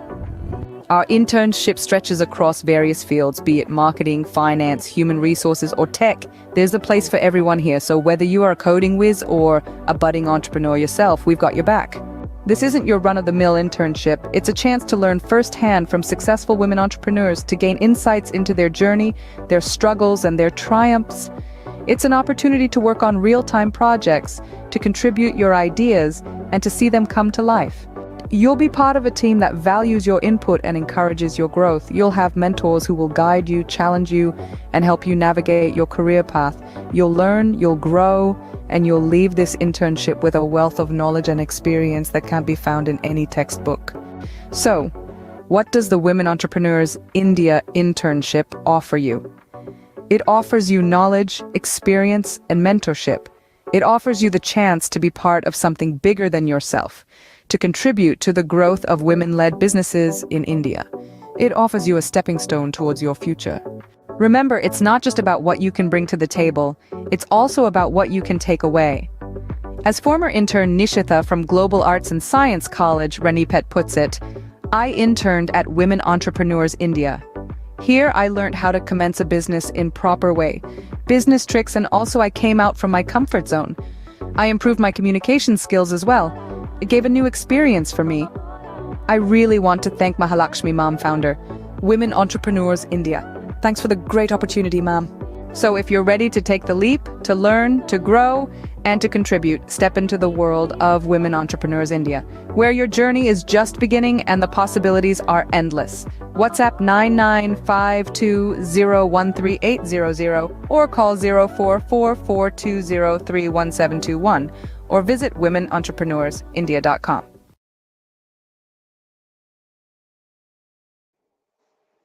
All right, so these two videos are for the viewers. If at all you're looking for any support from us, you can contact us, and also the interns. Manavika, can we have a few more friends like Arya, Jennifer, Girija? Are you all available? Ma'am, I think they're in the waiting room. Can you allow I them think who in? will be interviewing Dr. Rupashri, madam? Just a minute. Yeah, Dr. Rupashri is interviewed by Arya and Jennifer. Arya. Okay. Grishma ma'am will be interviewed. Yeah, Grishma ma'am will be interviewed by Hema and Girija, and Srimati ma'am will be interviewed by Charitra. All right. So we have Dr. Rupashri, madam here. So welcome, ma'am. Rupashri, ma'am, it is such a privilege to have you with us. And let me quickly read your profile, and then we'll go ahead with the questions from our team, ma'am.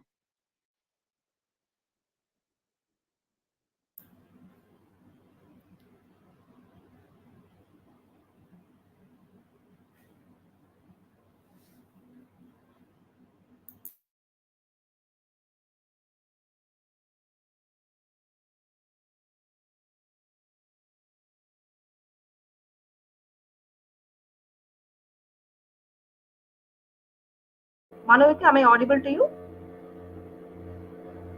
Okay, great. Yes, ma'am.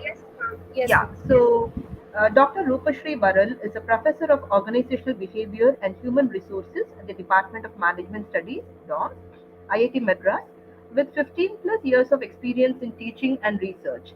She has a PhD from IIT Bombay. She has been pursuing her passion and thought leadership in the area of work family interface, women at work, sustainability, diversity, learning, and education, continually contributing to research and practice by undertaking sponsored and socially relevant research projects, including women entrepreneurship and youth development, and sharing and disseminating knowledge through academic writing and by undertaking development programs for industry and academia. She has contributed significantly to the department and the institution by undertaking many important administrative roles and assignments, including warden, research coordinator, ISO coordinator. She is currently an advisor at IIT Madras for Diversity, Equity and Inclusion, that is DEI. She recently received the Best Teachers Award, DOMS. So congratulations, Dr. Rupashri ma'am. I think you have a lot of accolades and you have received a lot. You are into various domains, be it DEI, that is Diversity, Equity, Inclusion, or Women Entrepreneurship, or youth development, uh, or advising IIT Madras. You have a varied experience, and it's such a privilege for us to have you with us.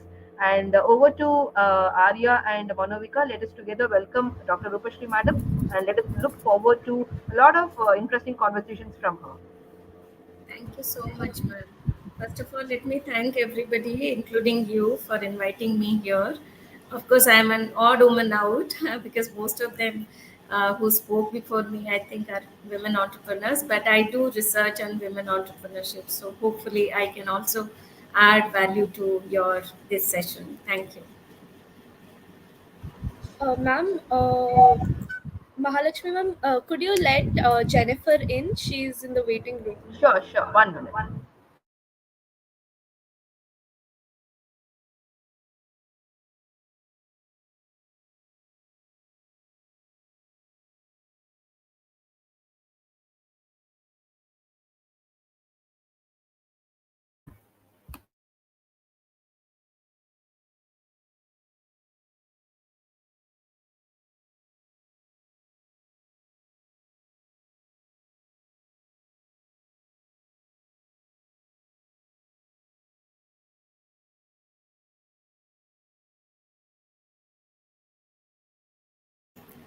Hi, Manovika, Jennifer, and Arya. I'm ready. Anytime you feel like interacting with me, please do so.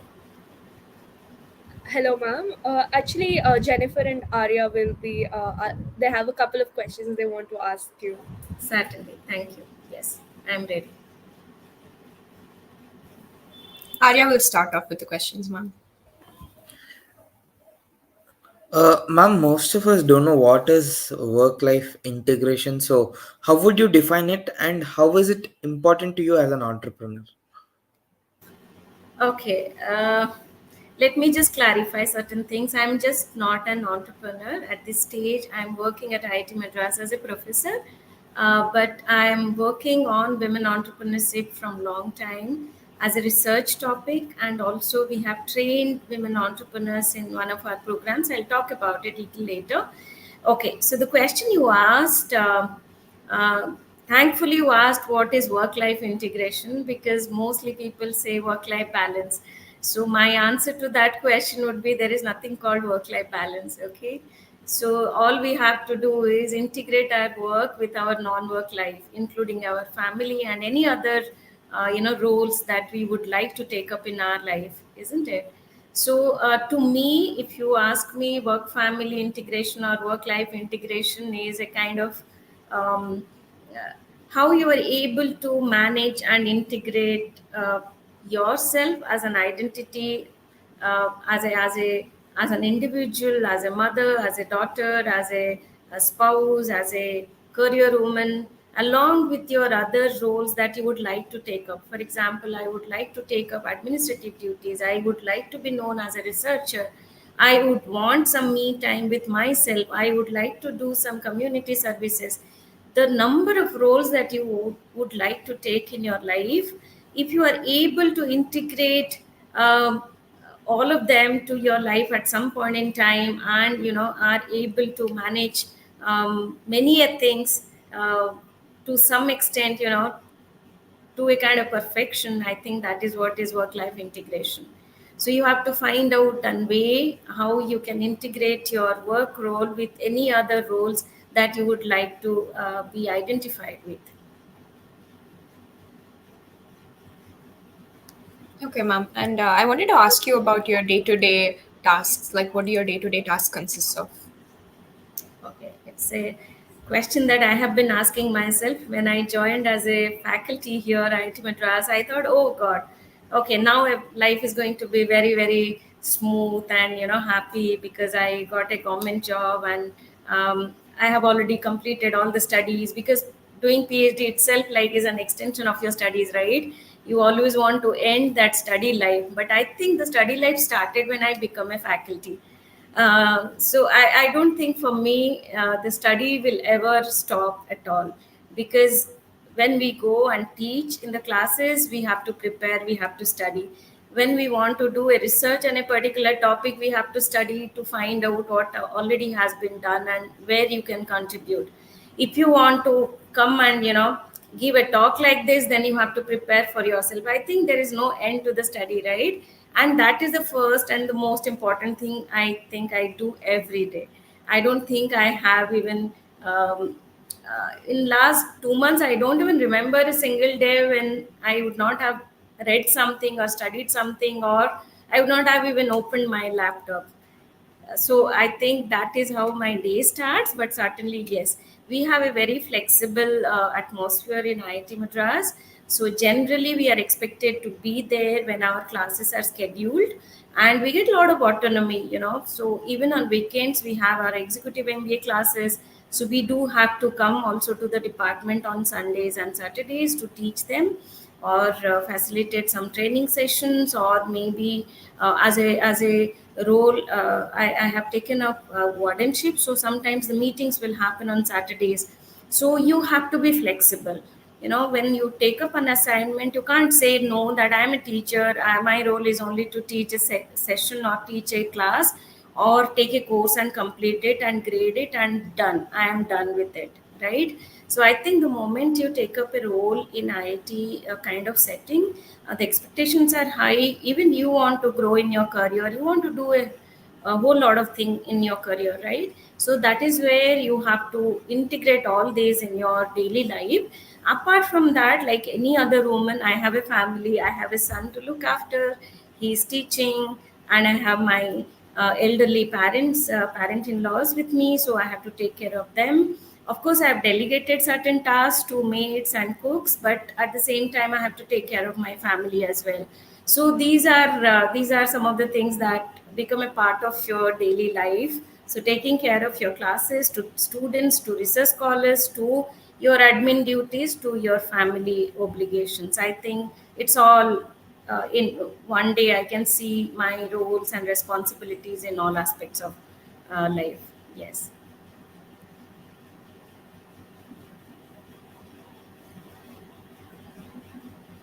Ma'am, how do you prioritize your time and responsibilities to maintain a healthy balance between your work and your personal life? Like I guess IIT Madras job will be hectic. So like how do you compromise your time with your family or with your work if there's a tough situation or something like That's that? a good question. In fact, I do take a lot of training programs on how to integrate your work and non-work life, or how to manage your work-life balance. And there I say one thing, not one thing. It's a kind of word you have to remember. That's called choice. I always give this very interesting example. That's again my philosophy. It may not be accepted by everybody. The choice you make in your life.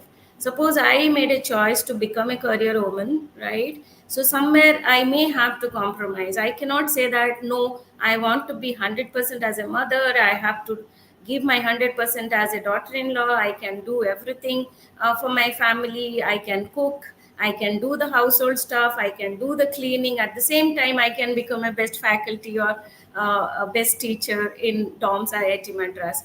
It's a kind of compromise that we make every time, right? So it's the choice that you make. If I want to be happy with the best or the superwoman, I don't know how many of you would have seen the current Tanisk advertisement. I liked it the most, so people may expect you to be a superwoman, and who looks to be healthy, who is always smiling, who is always energetic, and who is able to manage everything. The moment people expect that from you, I think they are setting an expectation for you also, which gives you a lot of stress, right? So it's all about, even we get tired, we also have our own apprehensions, problems, stresses, personal issues. So at the same time, I cannot just spill it to my work role, right? If I'm not healthy, if I'm not doing good at my family life, it should not be shown in my work, right? So that is where the balance comes into picture. So as a human being, I think as an individual, I have made my choices. I want to be known as somebody. Definitely, that is what I have been working on. I cannot compromise on that. But at the same time, I also want to do well. Maybe not at the 100% level, but at least to 50 or 60%, which will give me a lot of satisfaction as a mother, as a daughter-in-law, as a spouse, or as a daughter, right? Or as a friend to my friends who always look forward to, what you can say, your sorry, I'm so sorry, your Ma'am, please company, have or some water and we can continue, ma'am. yes, your company, your suggestions, your mentoring. It can be anything, right? So the first thing is you have to prioritize which one you want to give the most of your time. Okay, so in that context, if you ask me, certainly I have prioritized my research, my work, my teaching at the first level. Then probably I would like to also be known as a good mother and good spouse or good daughter-in-law. That is where I have invested my time. But in the whole process, I think I have compromised on my health. Okay, that is what you can see. Probably I'm not able to take so much of time for myself, which I would like to do. For example, some of my hobbies, some of my interests.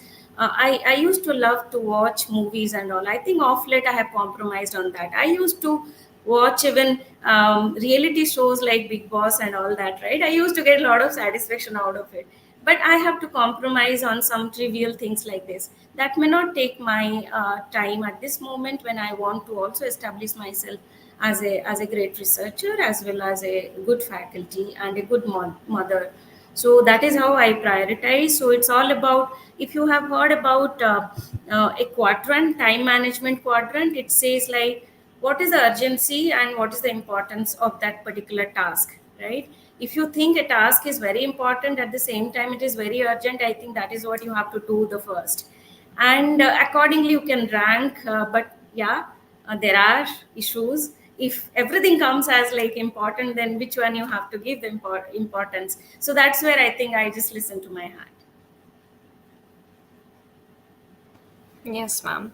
And what are some challenges you have faced in your work life so far and balancing between your research and your work life? I mean, your family life. Challenges are many, but if you look at them as challenges, I think that is where we will stop working, right? We should look at them as the opportunities. Challenges are many. So sometimes you don't get enough time, sometimes you don't have enough resources, sometimes you are upset because some of your good work, good research, like I have been doing a lot of research on women entrepreneurship. When we send it to very good journals, probably they may not accept it, so you have to compromise there and you have to send it to a lesser graded journal. Probably sometimes it may not even get accepted, and that is where you think like where you have done wrong, and you go back and work again. So you have put in so much effort and time and energy, but if it doesn't get printed or get published, then that's a setback you get, right? But at the same time I feel, that is the opportunity to work more and maybe do something better, which the whole world is looking for. So I think I would never say that these are the challenges, but always I look up to them as my opportunities to do better and do more.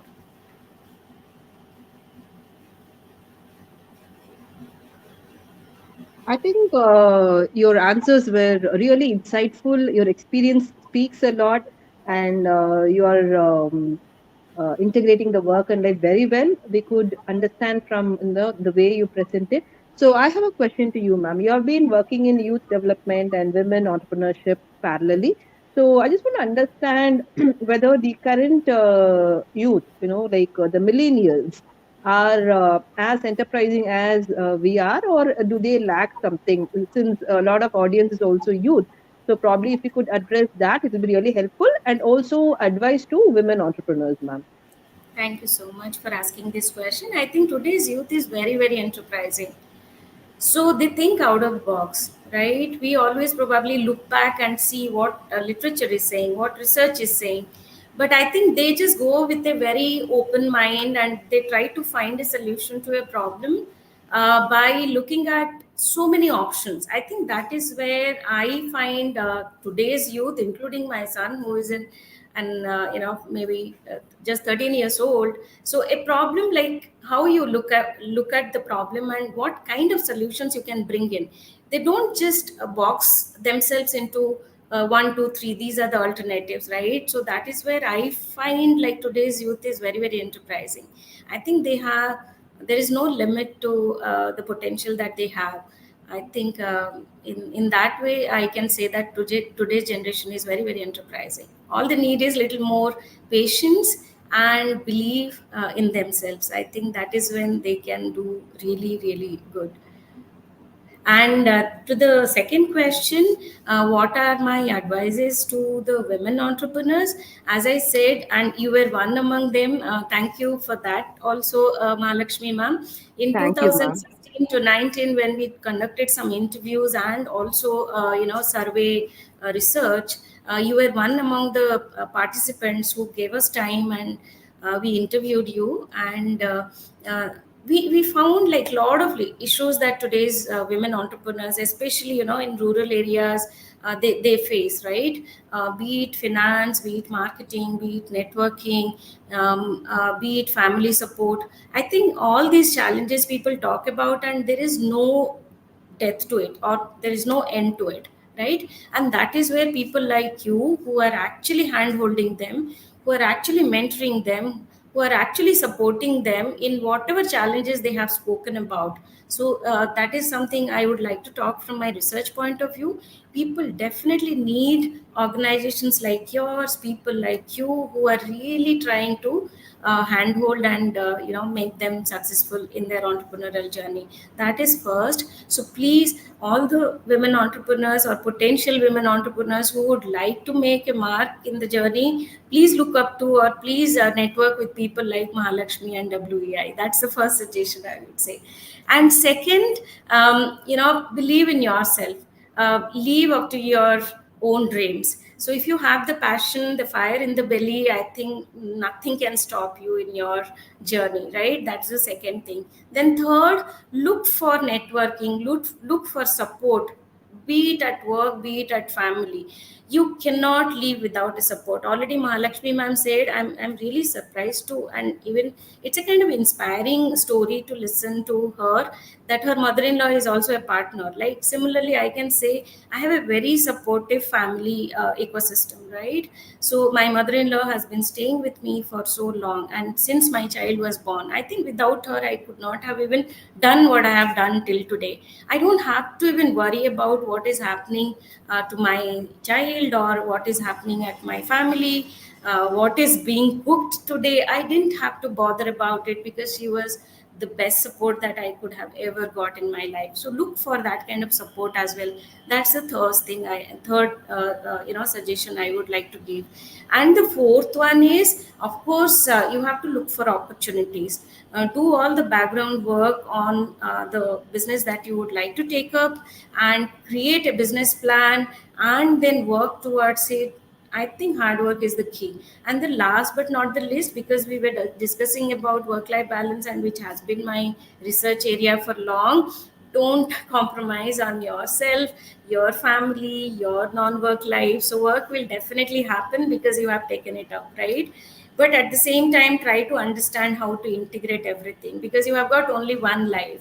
Okay, you may be a very successful career oriented woman, but at the same time, if family is suffering, then there is no satisfaction out of it. You'll never feel fulfilled or accomplished at the end. So I think that is where balancing is necessary. So I always also give an example, and delegation is the key. Sometimes we have to delegate certain tasks, right? We have to empower the people around us. We can't take up everything on ourselves. It's a myth that I can do everything, or I can achieve everything in life. So it's a myth. So we have to accept it. And as I said, one example I give always, like, it's a choice we make. Is it biryani or it is khichdi? If I don't have time, then I can't think like I'll be cooking a biryani and I will be feeding my family, I'll be happy. If I don't have time, then I have to be satisfied with a khichdi, which is a 2-minute job, right? So I think that is where one has to take a call, what is important in life, and how to manage everything at the given time, given constraint, and given resources. That's my suggestion. I think wish all of you, those who are watching or those who are going to watch it, a great success ahead as an entrepreneur. And also to the youth who are sitting before me, Jennifer, Arya, and all, take it in a good spirit, that you all are also having a long career ahead. So you have to also take some suggestions like this, and you can integrate your work and non-work life very well, I think. I think you well articulated, ma'am. You gave a lot of informative ones about the work-life integration for students, for women.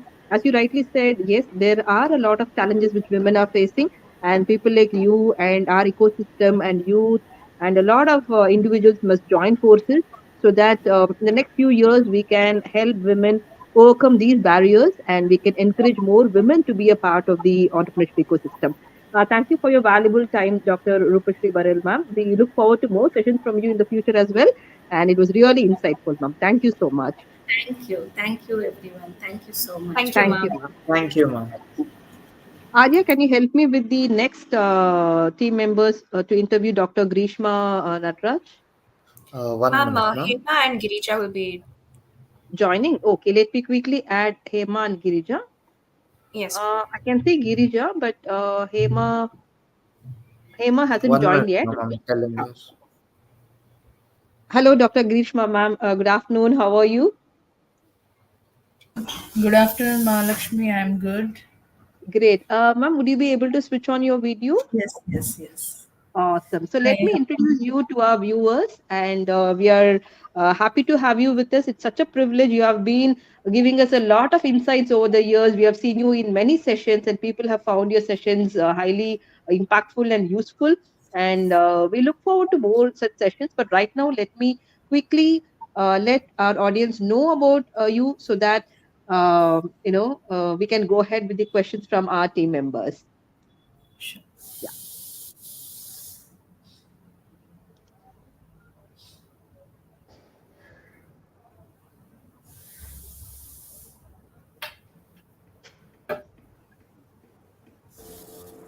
Girija, am I audible to you?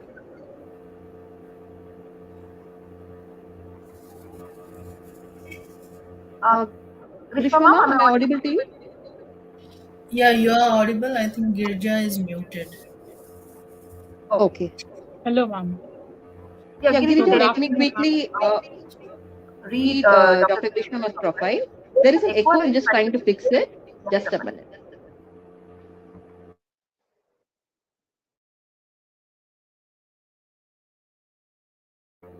I think it's better now, right?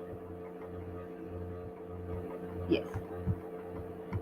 So meet our guest, Mrs. Grishma Natraj, Dr. Grishma Natraj, founder of Grishma's Natraj Counseling Cafe. And she's been into counseling for more than 18 plus years, wherein Grishma, the founder of this cafe, has always been grown along with a cafe on her personal friend and professional friend with each passing day and with different clients across the borders. By resolving the issues, coming to terms with problems, by understanding her clients to enable them to explore and resolve their problems. Along with family, couple, adolescent counseling, Grishma Natraj Counseling Cafe also provides services of tarot reading. She's also a tarotist, and for the past 20 years, and also being a motivational speaker and a life coach. I think her current positions, as on 2019, we have received it. 2021 as Vice President of Women Empowerment, All India Council of Human Rights, Liberties and Social Justice, Vice President, All India Anti-Corruption Council. Her specializations include a psychology counselor, family counseling. As a psychology counselor, she is into family counseling, adolescent counseling, pre and post marriage counseling, stress, anger, anxiety, and depression counseling, parenting counseling, women oriented counseling. She is also a cognitive behavioral therapist, life coach practitioner, neuro linguistic program practitioner, handwriting and signature analyst, there is graphologist, motivational speaker, and tarotist. She has received a lot of awards. She's been awarded as one of the top 150 SME women entrepreneurs 2019 and 2020. She's been awarded as Best Counselor 2019, and she's been awarded certification of gratitude as a life coach, tarot card reader, and motivational speaker. She's been awarded certification of appreciation for counseling in vernacular languages, and she's been featured in a lot of local newspapers. I think, ma'am, you have a lot of awards and accolades. I can go on and on, but if you could just add on recent awards and recognition, that will be great, ma'am. First of all, good afternoon to everyone and wishing you all a very happy Women's Day. So, the recent one I just got it in January, a Mahila Ratna Award, and before that I had been awarded as Rashtriya Gaurav Award for the counseling services what I have done in the COVID period. So these are the latest ones, and before when I joined you, it was 18 years now. I think so. I've covered 24 years of counseling, and as a doctor, I completed my psychotherapist and counseling courses. I got my PhD, and also a lot of changes have happened in the journey, Mahalakshmi, as you have grown, even I have grown in my professionals, and yeah, a lot of recognizations, as you said, in my kitty went on every year, something or the other is just going on, and the work is also going on simultaneously. Congratulations to you, ma'am. Over to Thank you. Girija.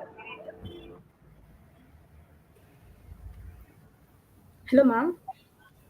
I'm Hema, and this is Girija, and we're representing women entrepreneurs. Hello. We welcome you, and it's a pleasure to have you here. Thank you. Ma'am, can we know what motivated you to become a counselor? I always had an inclination of reading body languages from my childhood, actually. So I never thought I'm going to be a doctor because my family consists of all doctors and lecturers itself, and I wanted to be a rebellious person.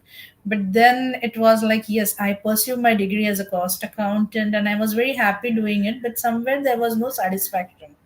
And then the U-turn happens in my life after my marriage. Coming down to India, I met with an accident, and there I found myself lost because I lost my health in it. I lost my first baby in it.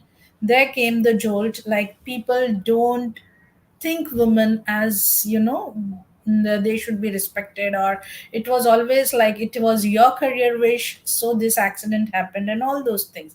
So I was hearing this, and for 2.5 years I was completely bedridden because of multiple injuries on my vertebrae column. I was not able to move, and that time I realized, no, I cannot break down. And when I was seeing my neighbors, my friend circles going through certain phases in their own life, I felt like, why can't I pursue this? From the beginning itself, I was inclined towards reading body languages, understanding the mood swings, and why a person behaves into this. So that literally my husband pushed me into it. Like, as a passion, if you can understand a person, why can't you use it to study and do some research and get into that? So this is how I actually entered into psychology. It was not a choice as such to pursue psychology, but it became like, I just flew as the flow came.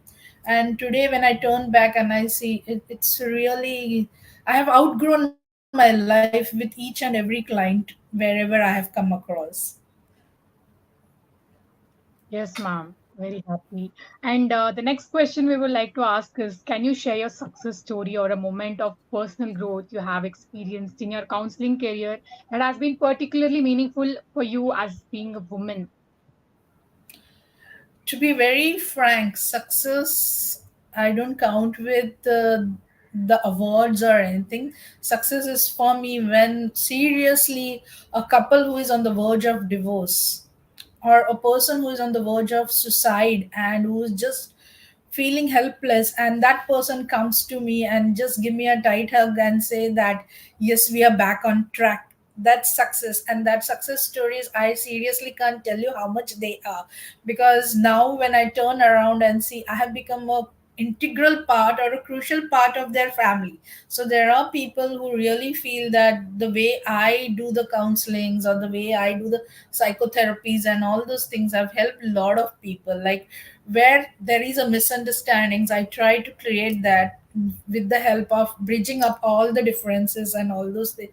So I can't give a term one example for you, but yes, like even after 24 years, my first client is still connected with me. Even a small thing, that person will call me. Even clients from abroad, they just call me and check, "Huh, is this right? So what else do I want?" Like today, if I turn back and I see there are thousands of my clients who are there with me as a friend, they feel I am their friend, and they don't feel like, okay, she's a doctor or she's a therapist, we should not connect. So I think my success story is being an integral part, or being a didi, or being a chechi, or being an akka of everyone, whoever has come into my life. Awards and all, yes, it is because of all of them. But my success talks when my client is happy. That's what I term success, because when you are happy with your own life, obviously you will spread that happiness in the society, in your family, and that makes you very special, isn't it? Ma'am, can you walk us through your counseling process? Sure. First of all, my own story made me understand that everyone has to go through certain ups and downs in its own life. And people around us, it takes either they take you very lightly or they judge you for what it is. The way I started my counseling center, as I said, that it was my personal jolt in my life. And then I took up this step to get into the counseling. So I have just made my center in such a way that, you just come over. You don't have to wait and watch. Like, yes, even today there is a taboo, like why will a third person understand your problem and why will a third person give you the solutions? We as a family member, we can help you out. This taboo is still even today continuing. But in my cafe, when people come to me, the USP of my cafe itself is this, that you won't feel as an outsider. We will not make you feel as an outsider. It's just a cafe where the name is cafe, people don't get scared. Oh, is it a counseling center? Are you going to meet a doctor? Will there be a psychiatrist? No, not at all. When you just walk in into, you have a drawing board where you can just sketch something. You have a storybooks, you have a music, you will be served a good cafe coffee, maybe a bullet coffee or maybe a green tea, whatever you like to, or a detoxification drink. So what happens when a person is made very comfortable and you are given that soothing treatment where you don't feel like? So that's how my counseling cafe is. I don't know about others, because I wanted a space where you find a friend to talk over. So I always give my clients in that way, that when you just come in, there's no doctor. I never say, oh, I've got so much of experience. It's always like a first hand experience for me, as if I've just graduated yesterday and I'm sitting in front of you. So I'll make you that way comfortable. Here I break the barriers. Like, okay, you're not talking to a doctor, you're talking to your friend, so be relaxed. Age is not a factor. You can talk to me anything. So whether it's a 10-year-old child or a 60 years old grandmother, they can easily communicate, because in my course of counseling, it's only one thing: everyone is respected with their experience, because you have your story, you have your experience in life. How can I judge your experience at that particular time, what you did? It could be right from your point of view, so I have no rights to judge you. So that's where I give the comfort zone, like, okay, no, you can be you, you have all rights to take your actions, to take your decisions. But only thing, when you feel you're lost or you're on this crossroad of any of your journey, that time you're taking an help. Okay, we'll just sort it out by sitting together, by finding your passion, what is the best thing in you. And that's how Grishma Nataraj Counseling Cafe, or rather GNCC, works. Yeah. Thank you so much, ma'am. So, How do you yeah. balance your professional as well as your personal life?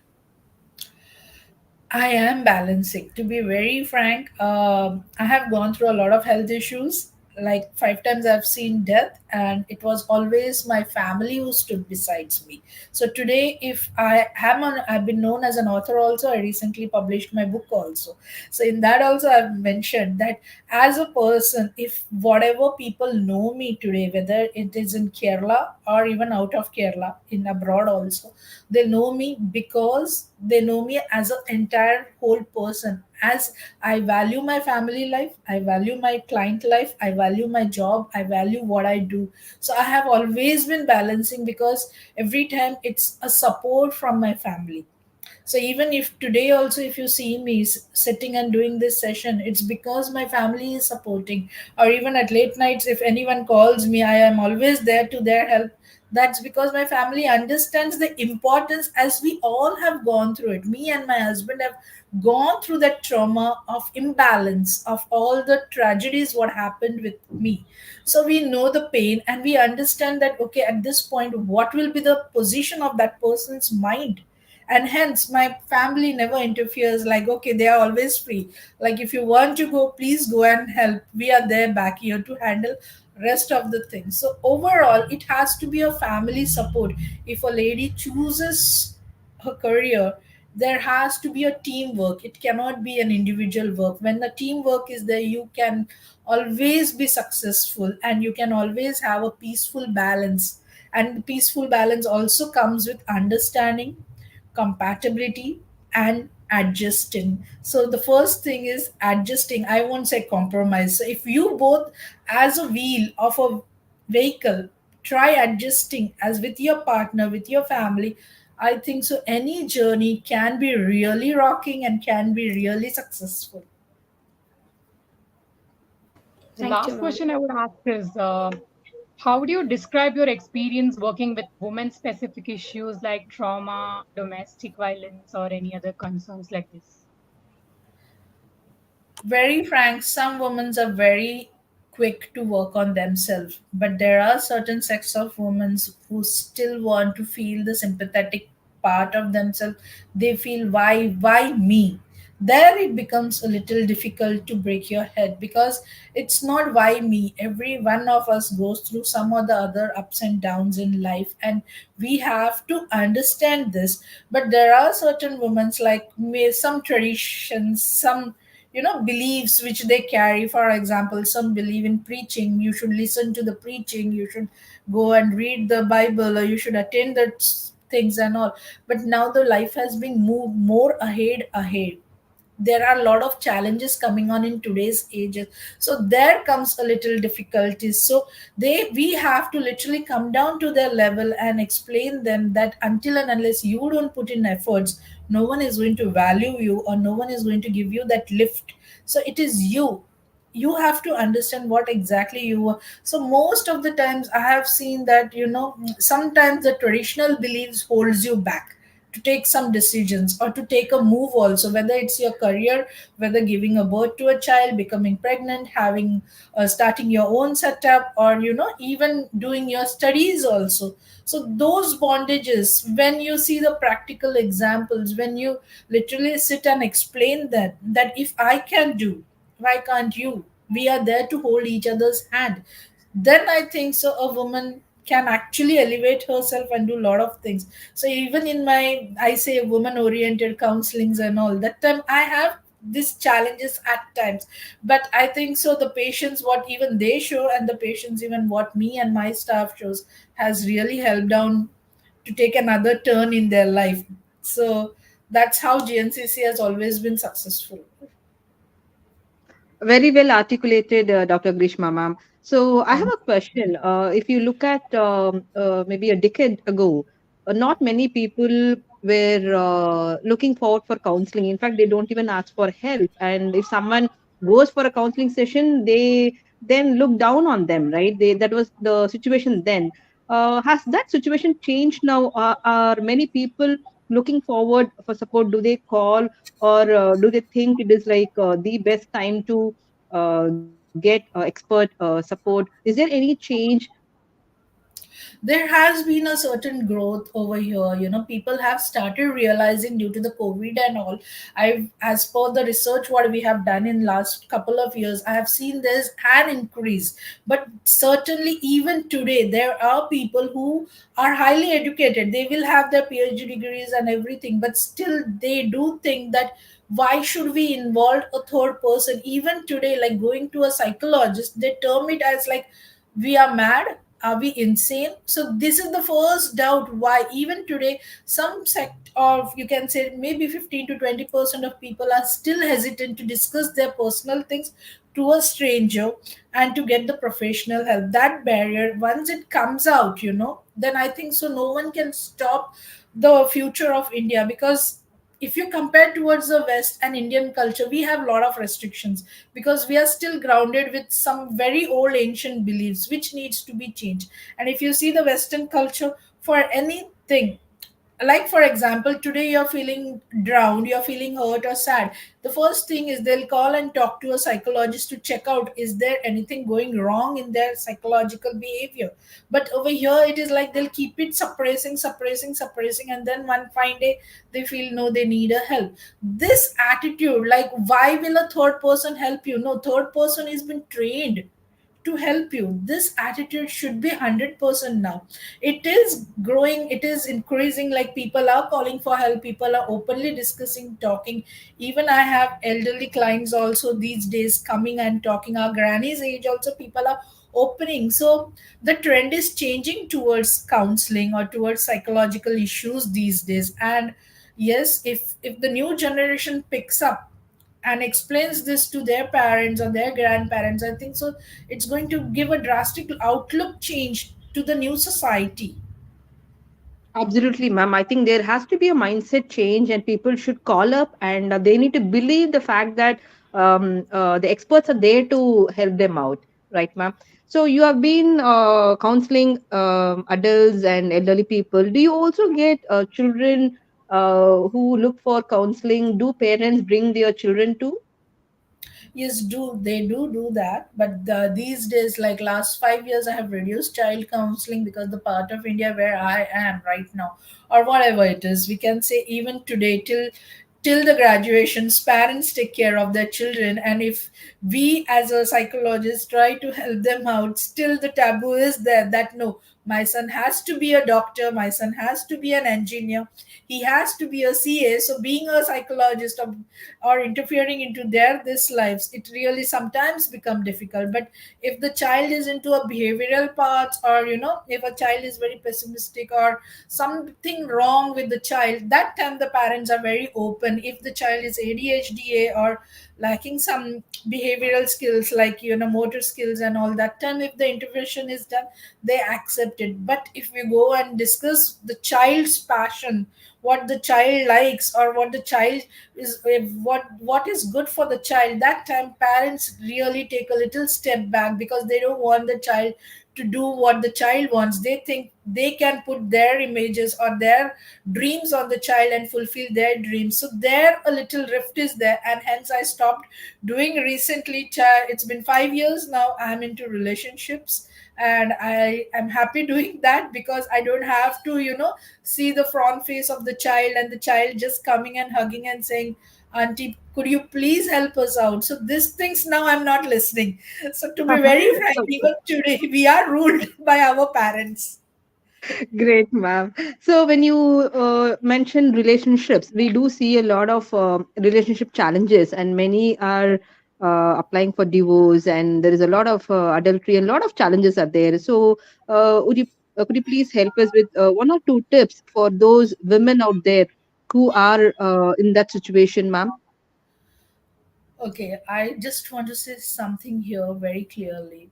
Previously, we used to have a focus period of 2.4 minutes, okay, or 2.5 minutes. Nowadays, the focus, the attention, what we give is hardly 47 seconds. Our life has become literally like a reel, Instagram reel. We just click up, click off, just move ahead. The thing is, the patience is lost. There is no patience to give and to listen, to give that time, because the life has changed. We have become so fast paced right now, and there we lose the battle. And the worst thing is the comparison which goes between us and the others.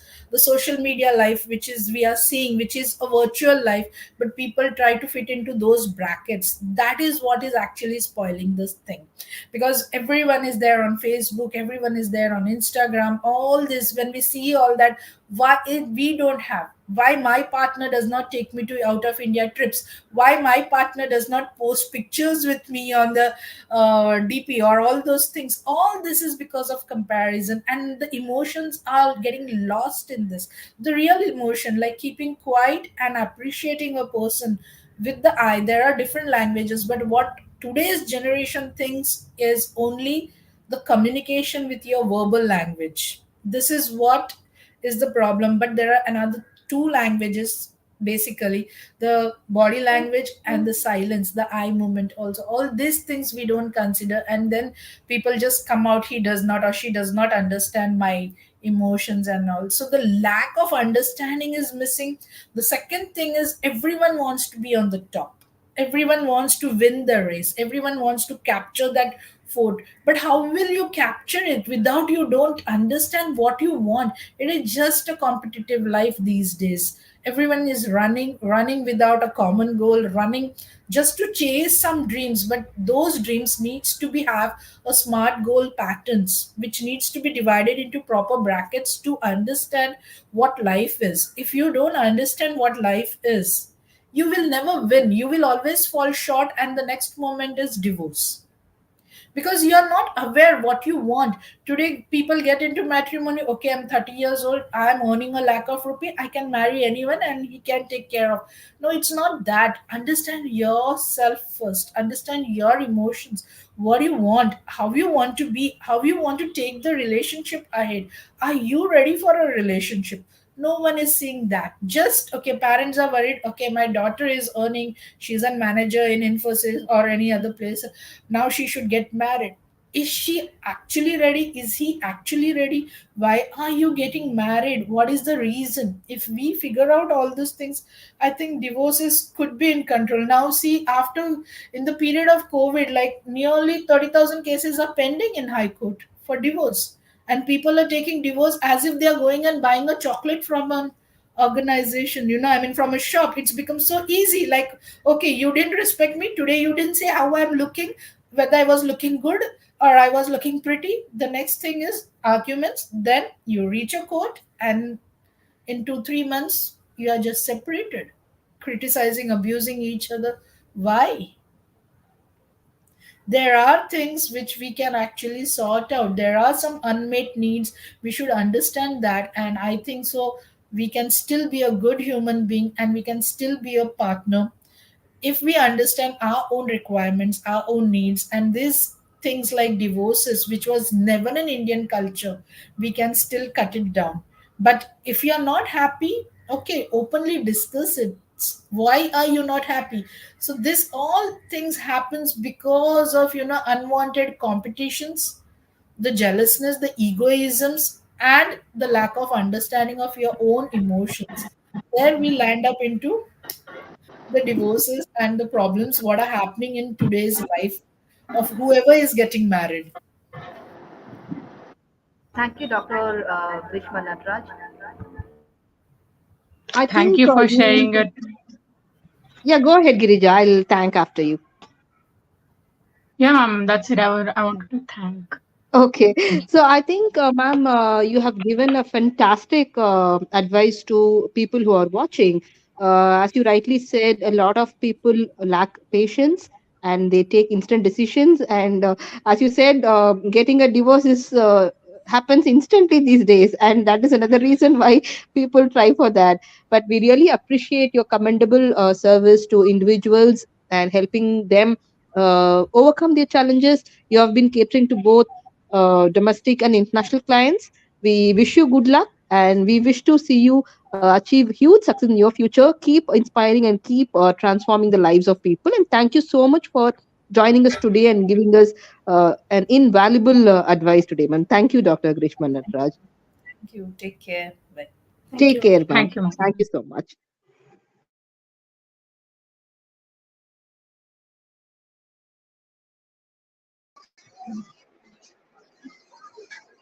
So we have our next guest. Srimati, please mute your mic. All right. Yeah. So Hema, who's going to interview Srimati, ma'am? Ma'am, it was actually Charita, I guess, ma'am. This Charita, contact. okay. Okay, just check. Meanwhile, I'll interact with Srimati, ma'am. Okay, just let me know once he is in the studio. Okay. So Srimati, ma'am, welcome to our International Women's Day celebration. We have been connected for so many years. I think nearly 10 years. And I could see that you have done multiple businesses, and each of the businesses were super successful. And now you're the founder of Sri Amritam Catering, correct, ma'am? Sri Amritam, right? Yeah, it is Sri Yeah, Amritam. Sri Amritam Catering, and you have been doing a phenomenal service. And personally, I know that you're supporting and doing a lot of social causes as well. We would like to know more about you. I've known you for your wonderful culinary skills. You make a lot of food items, your puddies and the oils and whatnot. And you're also a fitness coach. You have been the jury in the national level championship, and you have done a lot of different fields, but currently you have landed on to food and you have been continuing with the food business. So give us a little bit intro about you in detail, and then we'll go ahead with the questions from our team, ma'am. Thanks for this opportunity, Maha. It's been a long time. Romanala, we've been putting it off and finally ended up today. Very good afternoon to all the viewers, and a very happy Women's Day to all out there. Me landing up in Sri Amritam, I would say it's just an accident or a blessing by God during COVID. So the entire world was facing a lot of constraints during COVID, but God was great in blessing me with a new business opportunity. So as Mahalakshmi knows about me, we were running a fitness studio for close to 13 years, and due to various reasons, we had to wind it up in 2019. So wind up பண்றச்ச we didn't know it was a blessing because COVID வந்திருந்தா we don't know how we would have managed with such a big place. So God has His own way of keeping us in a comfort zone. So we had to wind up the fitness studio, and I'm actually a home baker. I've been baking for 25 years.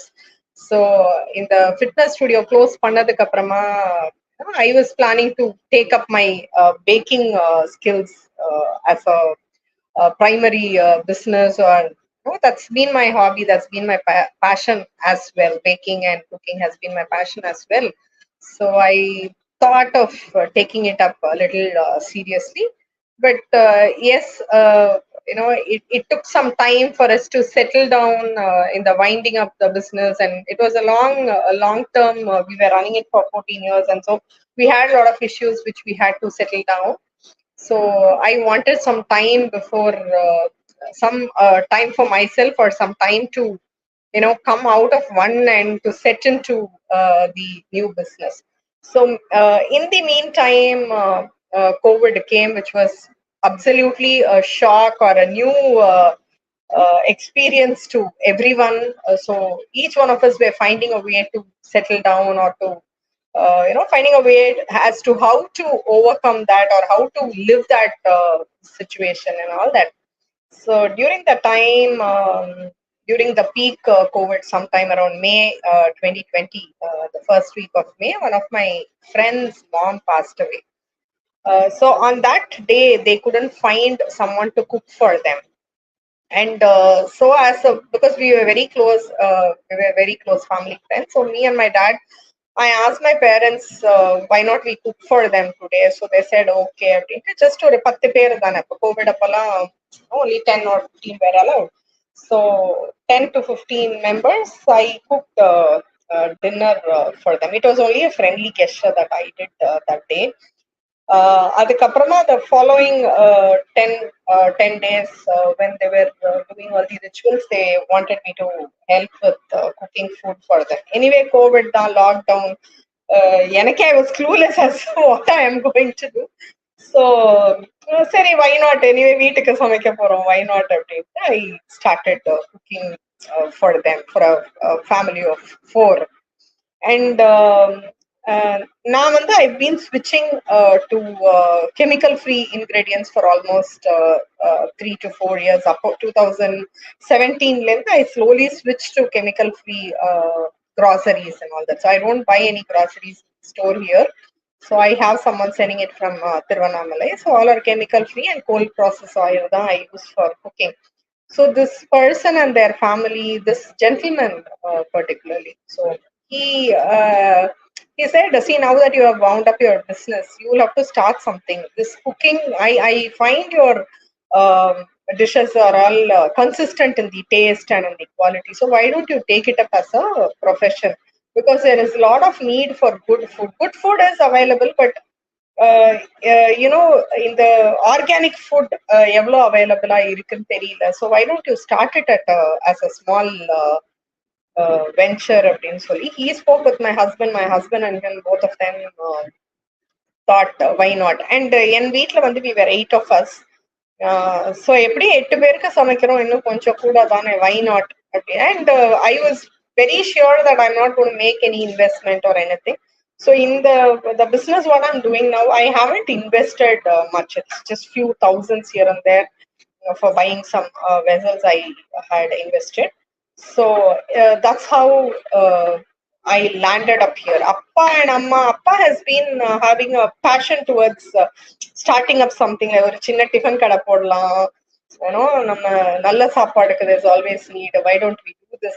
He's always been saying, and he used to do this catering for weddings, for his friends' weddings and all. So somewhere in my family and both the parties, they are excellent cooks, and they used to cook for a lot of people. Functions nala appo party la rendu sidume they were like my mom's paternal and maternal grandmothers, they were awesome cooks. So probably somewhere in the bloodline it is there. And so it all started with my friend's mom's death. So that's how I landed up here. And this gives a lot of satisfaction to me. So it's 4 years now, 2024 June, I complete 4 years of Shri Amartam. So it's been going on well. Awesome, Srimati. I think you have leveraged the opportunity that you got during COVID. And needless to say, as your paternal and maternal, ones are good in cooking, you are also having it in your gene, I guess so, right? Absolutely. So many of my friends and relatives, they keep saying, "Oh, party the mariye irukku taste." So I'm really blessed to have such grandmothers, and my mom is also a very good cook. So abdiye varudhu bloodline la. So I'm really blessed to be in such a family also. Great, Srimati. So we have questions from our team. Jennifer, Hema, Charitra, who's going to ask Srimati, ma'am? Ma'am, it's Charita. Yeah. Charitra, please go ahead.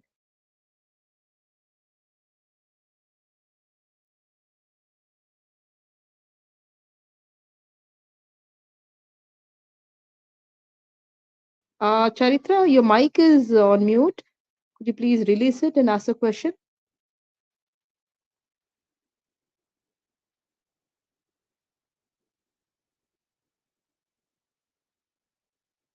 It's not audible, Charitra. I think Charitra has some network issues. Meanwhile, Hema or Jennifer, can you start? Yes, ma'am. I guess ma'am has left. So we'll wait for her to join. She has joined now. Yeah. So who's going to ask? Charitra, Jennifer, or Hema? I'll go ahead, ma'am. Yeah, please. Ma'am, can you tell us about your journey into the catering business? I think I spoke about that now, just a while. Srimati, they had some network issues, so they may not be aware of it. So she just spoke about how she started this business during COVID, and she's been celebrating her 4th year this Jan. So she has mentioned about it. You can go ahead with the next question. Okay, ma'am.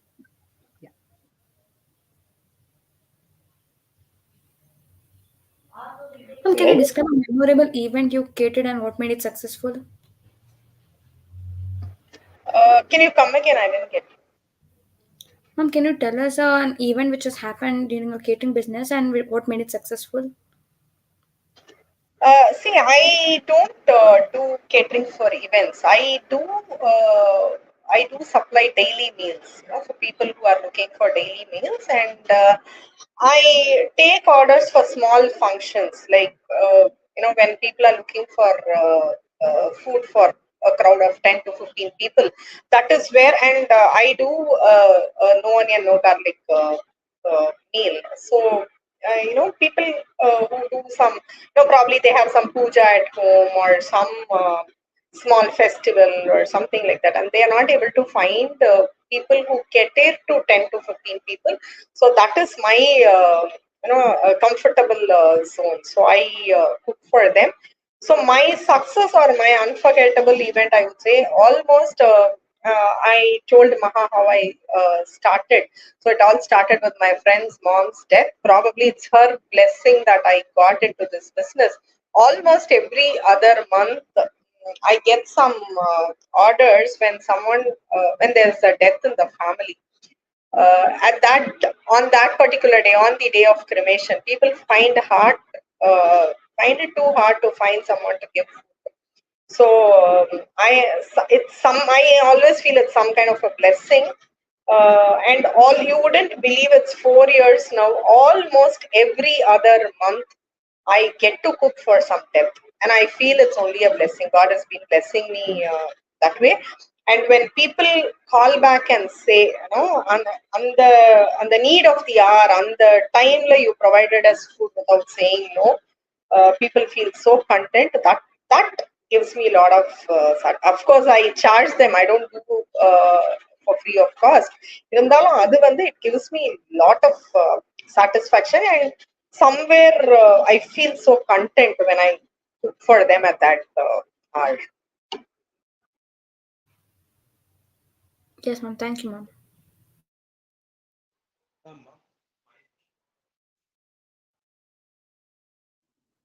Charitra, we can't hear you. You have unmuted, but we can't hear you. Hello. Yeah, now it's Now? audible. Please go ahead. Yeah, go ahead. Yes, ma'am. Ma'am, so I wanted to know how would you adapt to the food offerings because there are quite a few people who have dietary restrictions or they have different preferences. Yeah, that is actually a big challenge. But my cooking is moderate in salt and it's not too spicy. So obviously individuals differ. Even in our own household, 4 பேர் இருக்கோம்னா 4 பேருக்கும் ஒருத்தருக்கு காரம் கம்மியா வேணும், ஒருத்தர் காரம் கூட வேணும். So mine will be moderate, and people are quite comfortable, eating my food. So I add only half salt because most of the people have the salt restrictions these days, and it's not too spicy. I don't add too much of oil, and since I use only cold press oil, and I don't do deep fry food and all, so it's mostly senior citizen friendly, but it's good to the tummy. So people who have been regularly getting food from me, they are quite comfortable, and they know that it will not affect their stomach, or it won't affect their digestion. So that was a big challenge initially, but now people are used, and I'm also used to, I kind of adjust. If some wants a little more spice, I pack for the ones which want less spice and add a little more spice and then pack for them. So that also I do. So it's all with a period of time that we evolve and we get to know the taste of people. So thank you, Srimati. So you are into, this catering to people who need food during such challenging times. But then you need a supportive team, right? So do you think it's challenging to get a labor, or do you think it is quite difficult to handle a lot of stuff? Because it's not just cooking. It is about cleaning. It is about delivering the food. It is about the satisfaction that the clients get after they eat. There are a lot of components linked with this particular service. You are doing it as a service come business, but then if you look at the depth of work involved, it is too much. You have to be in the kitchen, you have to maintain the standard of cooking, it has to be consistent, and you have to cater to different taste buds. So how do you manage all these? A very right question, Mahat. Yet another challenge is labor, of course. As of now, I haven't expanded my business because my son is in his 12th standard and I have a family to take care of. So I do only lunch. I don't do breakfast. I don't do dinner because I don't want my entire life to be spent in the kitchen. I wanted a business, and this, yes, I like to cook, so I just restricted myself, and I haven't expanded much because I need a break, or I need my time also. See, in case I have a function to attend, that day I close my kitchen. So if I expand it, if I do it at a bigger scale, closing the kitchen and taking off from the routine isn't that easier. But yes, I do have a maid for cutting the vegetables and cleaning the vessels. It's a very big challenge. Even one day she is not, she takes her off, then it's on me. I do have few alternatives. Luckily, I have found one or two alternatives also in case she takes a break. I find someone to help me out. And as far as the delivery is concerned, initially me and my husband only were delivering.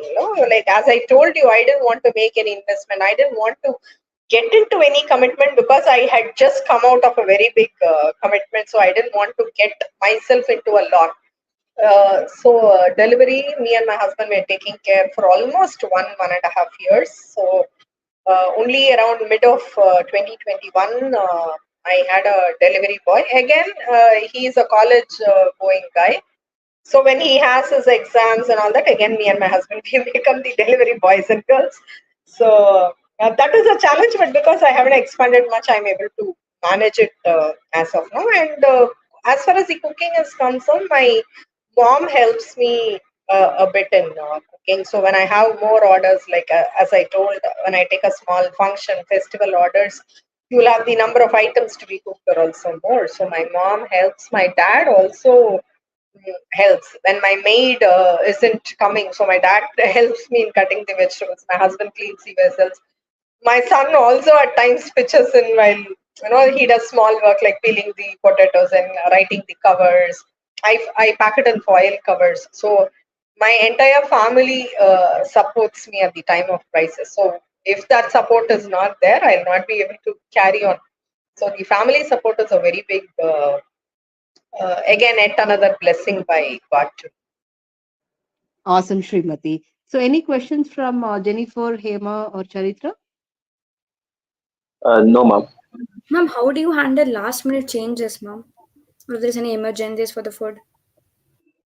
I don't take any last minute orders at all, unless and otherwise it's an emergency. See, I don't cook extra. As I told, I take pre orders. So people have to, I have a broadcast group where I share the menu for the next day. So they'll have to order the previous night.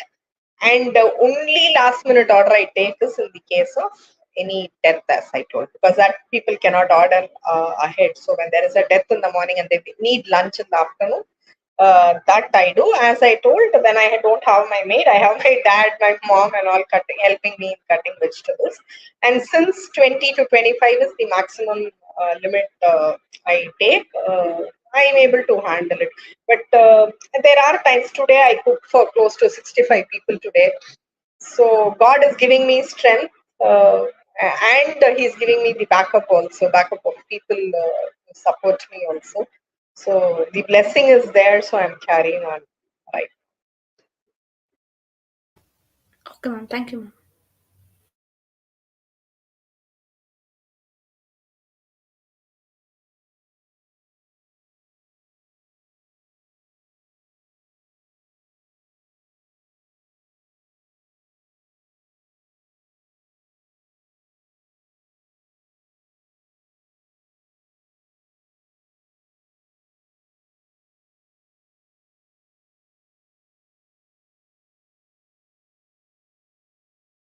Or entrepreneurs from West Bengal. We had Ms. Sampurna Ganguly, the founder of Silky Crafts. Thank you, Sampurna, ma'am. And we also had Satyabama Nachyar. She's from Tirunelveli and she's into a lot of herbal products. She brilliantly explained a lot about the herbal products, that the pouches that she actually uses. And she also spoke about how important it is to kind of take care of one's health by not going to the hospital and using the available ingredients in the house. Sampurna ma'am, it was such a privilege to have you with us, and you well articulated the whole thing, and we appreciate your thought of supporting a lot of artisans. Keep doing the good work. We look forward to buying a few products from you in the near future, and we're also in touch with a lot of corporates. We want to support a lot of entrepreneurs like you from across India. So somewhere or the other, we'll try to figure out how we can let the world know that here is an entrepreneur from West Bengal supporting artisans, and she's encouraging a lot. And we'll definitely try to do something in the near future very soon, ma'am. So congratulations and thank you so much for being with us today and giving your valuable time. And then we Thank you, had, ma'am. thank you, ma'am. So then we had Satyabama ma'am. If Satyabama ma'am is there, you can, if you can switch on the video, that will be great. Okay, anyway, I think ma'am is busy. So ma'am you articulated very well. You have told, நீங்க ரொம்ப நல்லா சொல்லியிருந்தீங்க. ஏன்னா எல்லாருமே hospital ஓடுறாங்க, எப்படி வீட்ல இருக்கிற இன்கிரீடியன்ஸ் வச்சு. I just interpreted for I mean Sampurna ma'am. I was telling that Satyabama ma'am uses the materials that are available in the locality and makes herbal pouches, and that is for various medical illnesses like cold or flu or whatever stress or anxiety. She is doing a wonderful job. So we will also be supporting Satya ma'am in her journey, and we all together will support each other and figure out how we can co-promote and collaborate. So fantastic, Satya ma'am. Keep up the good work. Your product should reach a lot of global audiences, and similarly, Sampurna ma'am, your product should go nook and corner around the world. So wish you good luck to Satya ma'am and Sampurna ma'am. And then we had our experts, like online coaching expert, Garima. So she's catering to Hindi, and she's teaching Hindi and Spanish. She's learning German language also. I don't know how she's managing, but she's doing a phenomenal job, and we appreciate her for the time that she has given us today. And then we had Manjula ma'am, Dr. Manjula Gopal, and she's making a lot of soap. She's into beauty, soap, and a lot of other businesses. And it's good to see people at that age, still being active. And I think she's nearing 60. At this age, she's going around helping people do the makeover. She's making soaps, and those soaps are really natural and no artificial fragrances also, and it gives a lot of moisture to the skin. It is so commendable that she's balancing home and she's also supporting the cause. And then we had, Dr. Grishma Natraj, who is into counseling, and she's supporting a lot of individuals transform their lives. And then we had Srimati ma'am, and yes, I think I've covered everyone. And then we had a wonderful team, Jennifer, Hema, Charitra, and Girija, and Manovika, who all managed to host this show successfully. So thanks to one and all, and thanks to the entire team. Thanks to viewers for watching this show. And we look forward to more sessions with you all in the near future, ma'am. Thank you, Satya ma'am. Thank you, Sampurna Thank you, ma'am. ma'am. Thank you, Hema. Thank you, Jennifer. And convey my wishes to the whole team, Hema and Jennifer. Thank you so much, ma'am. Thank you.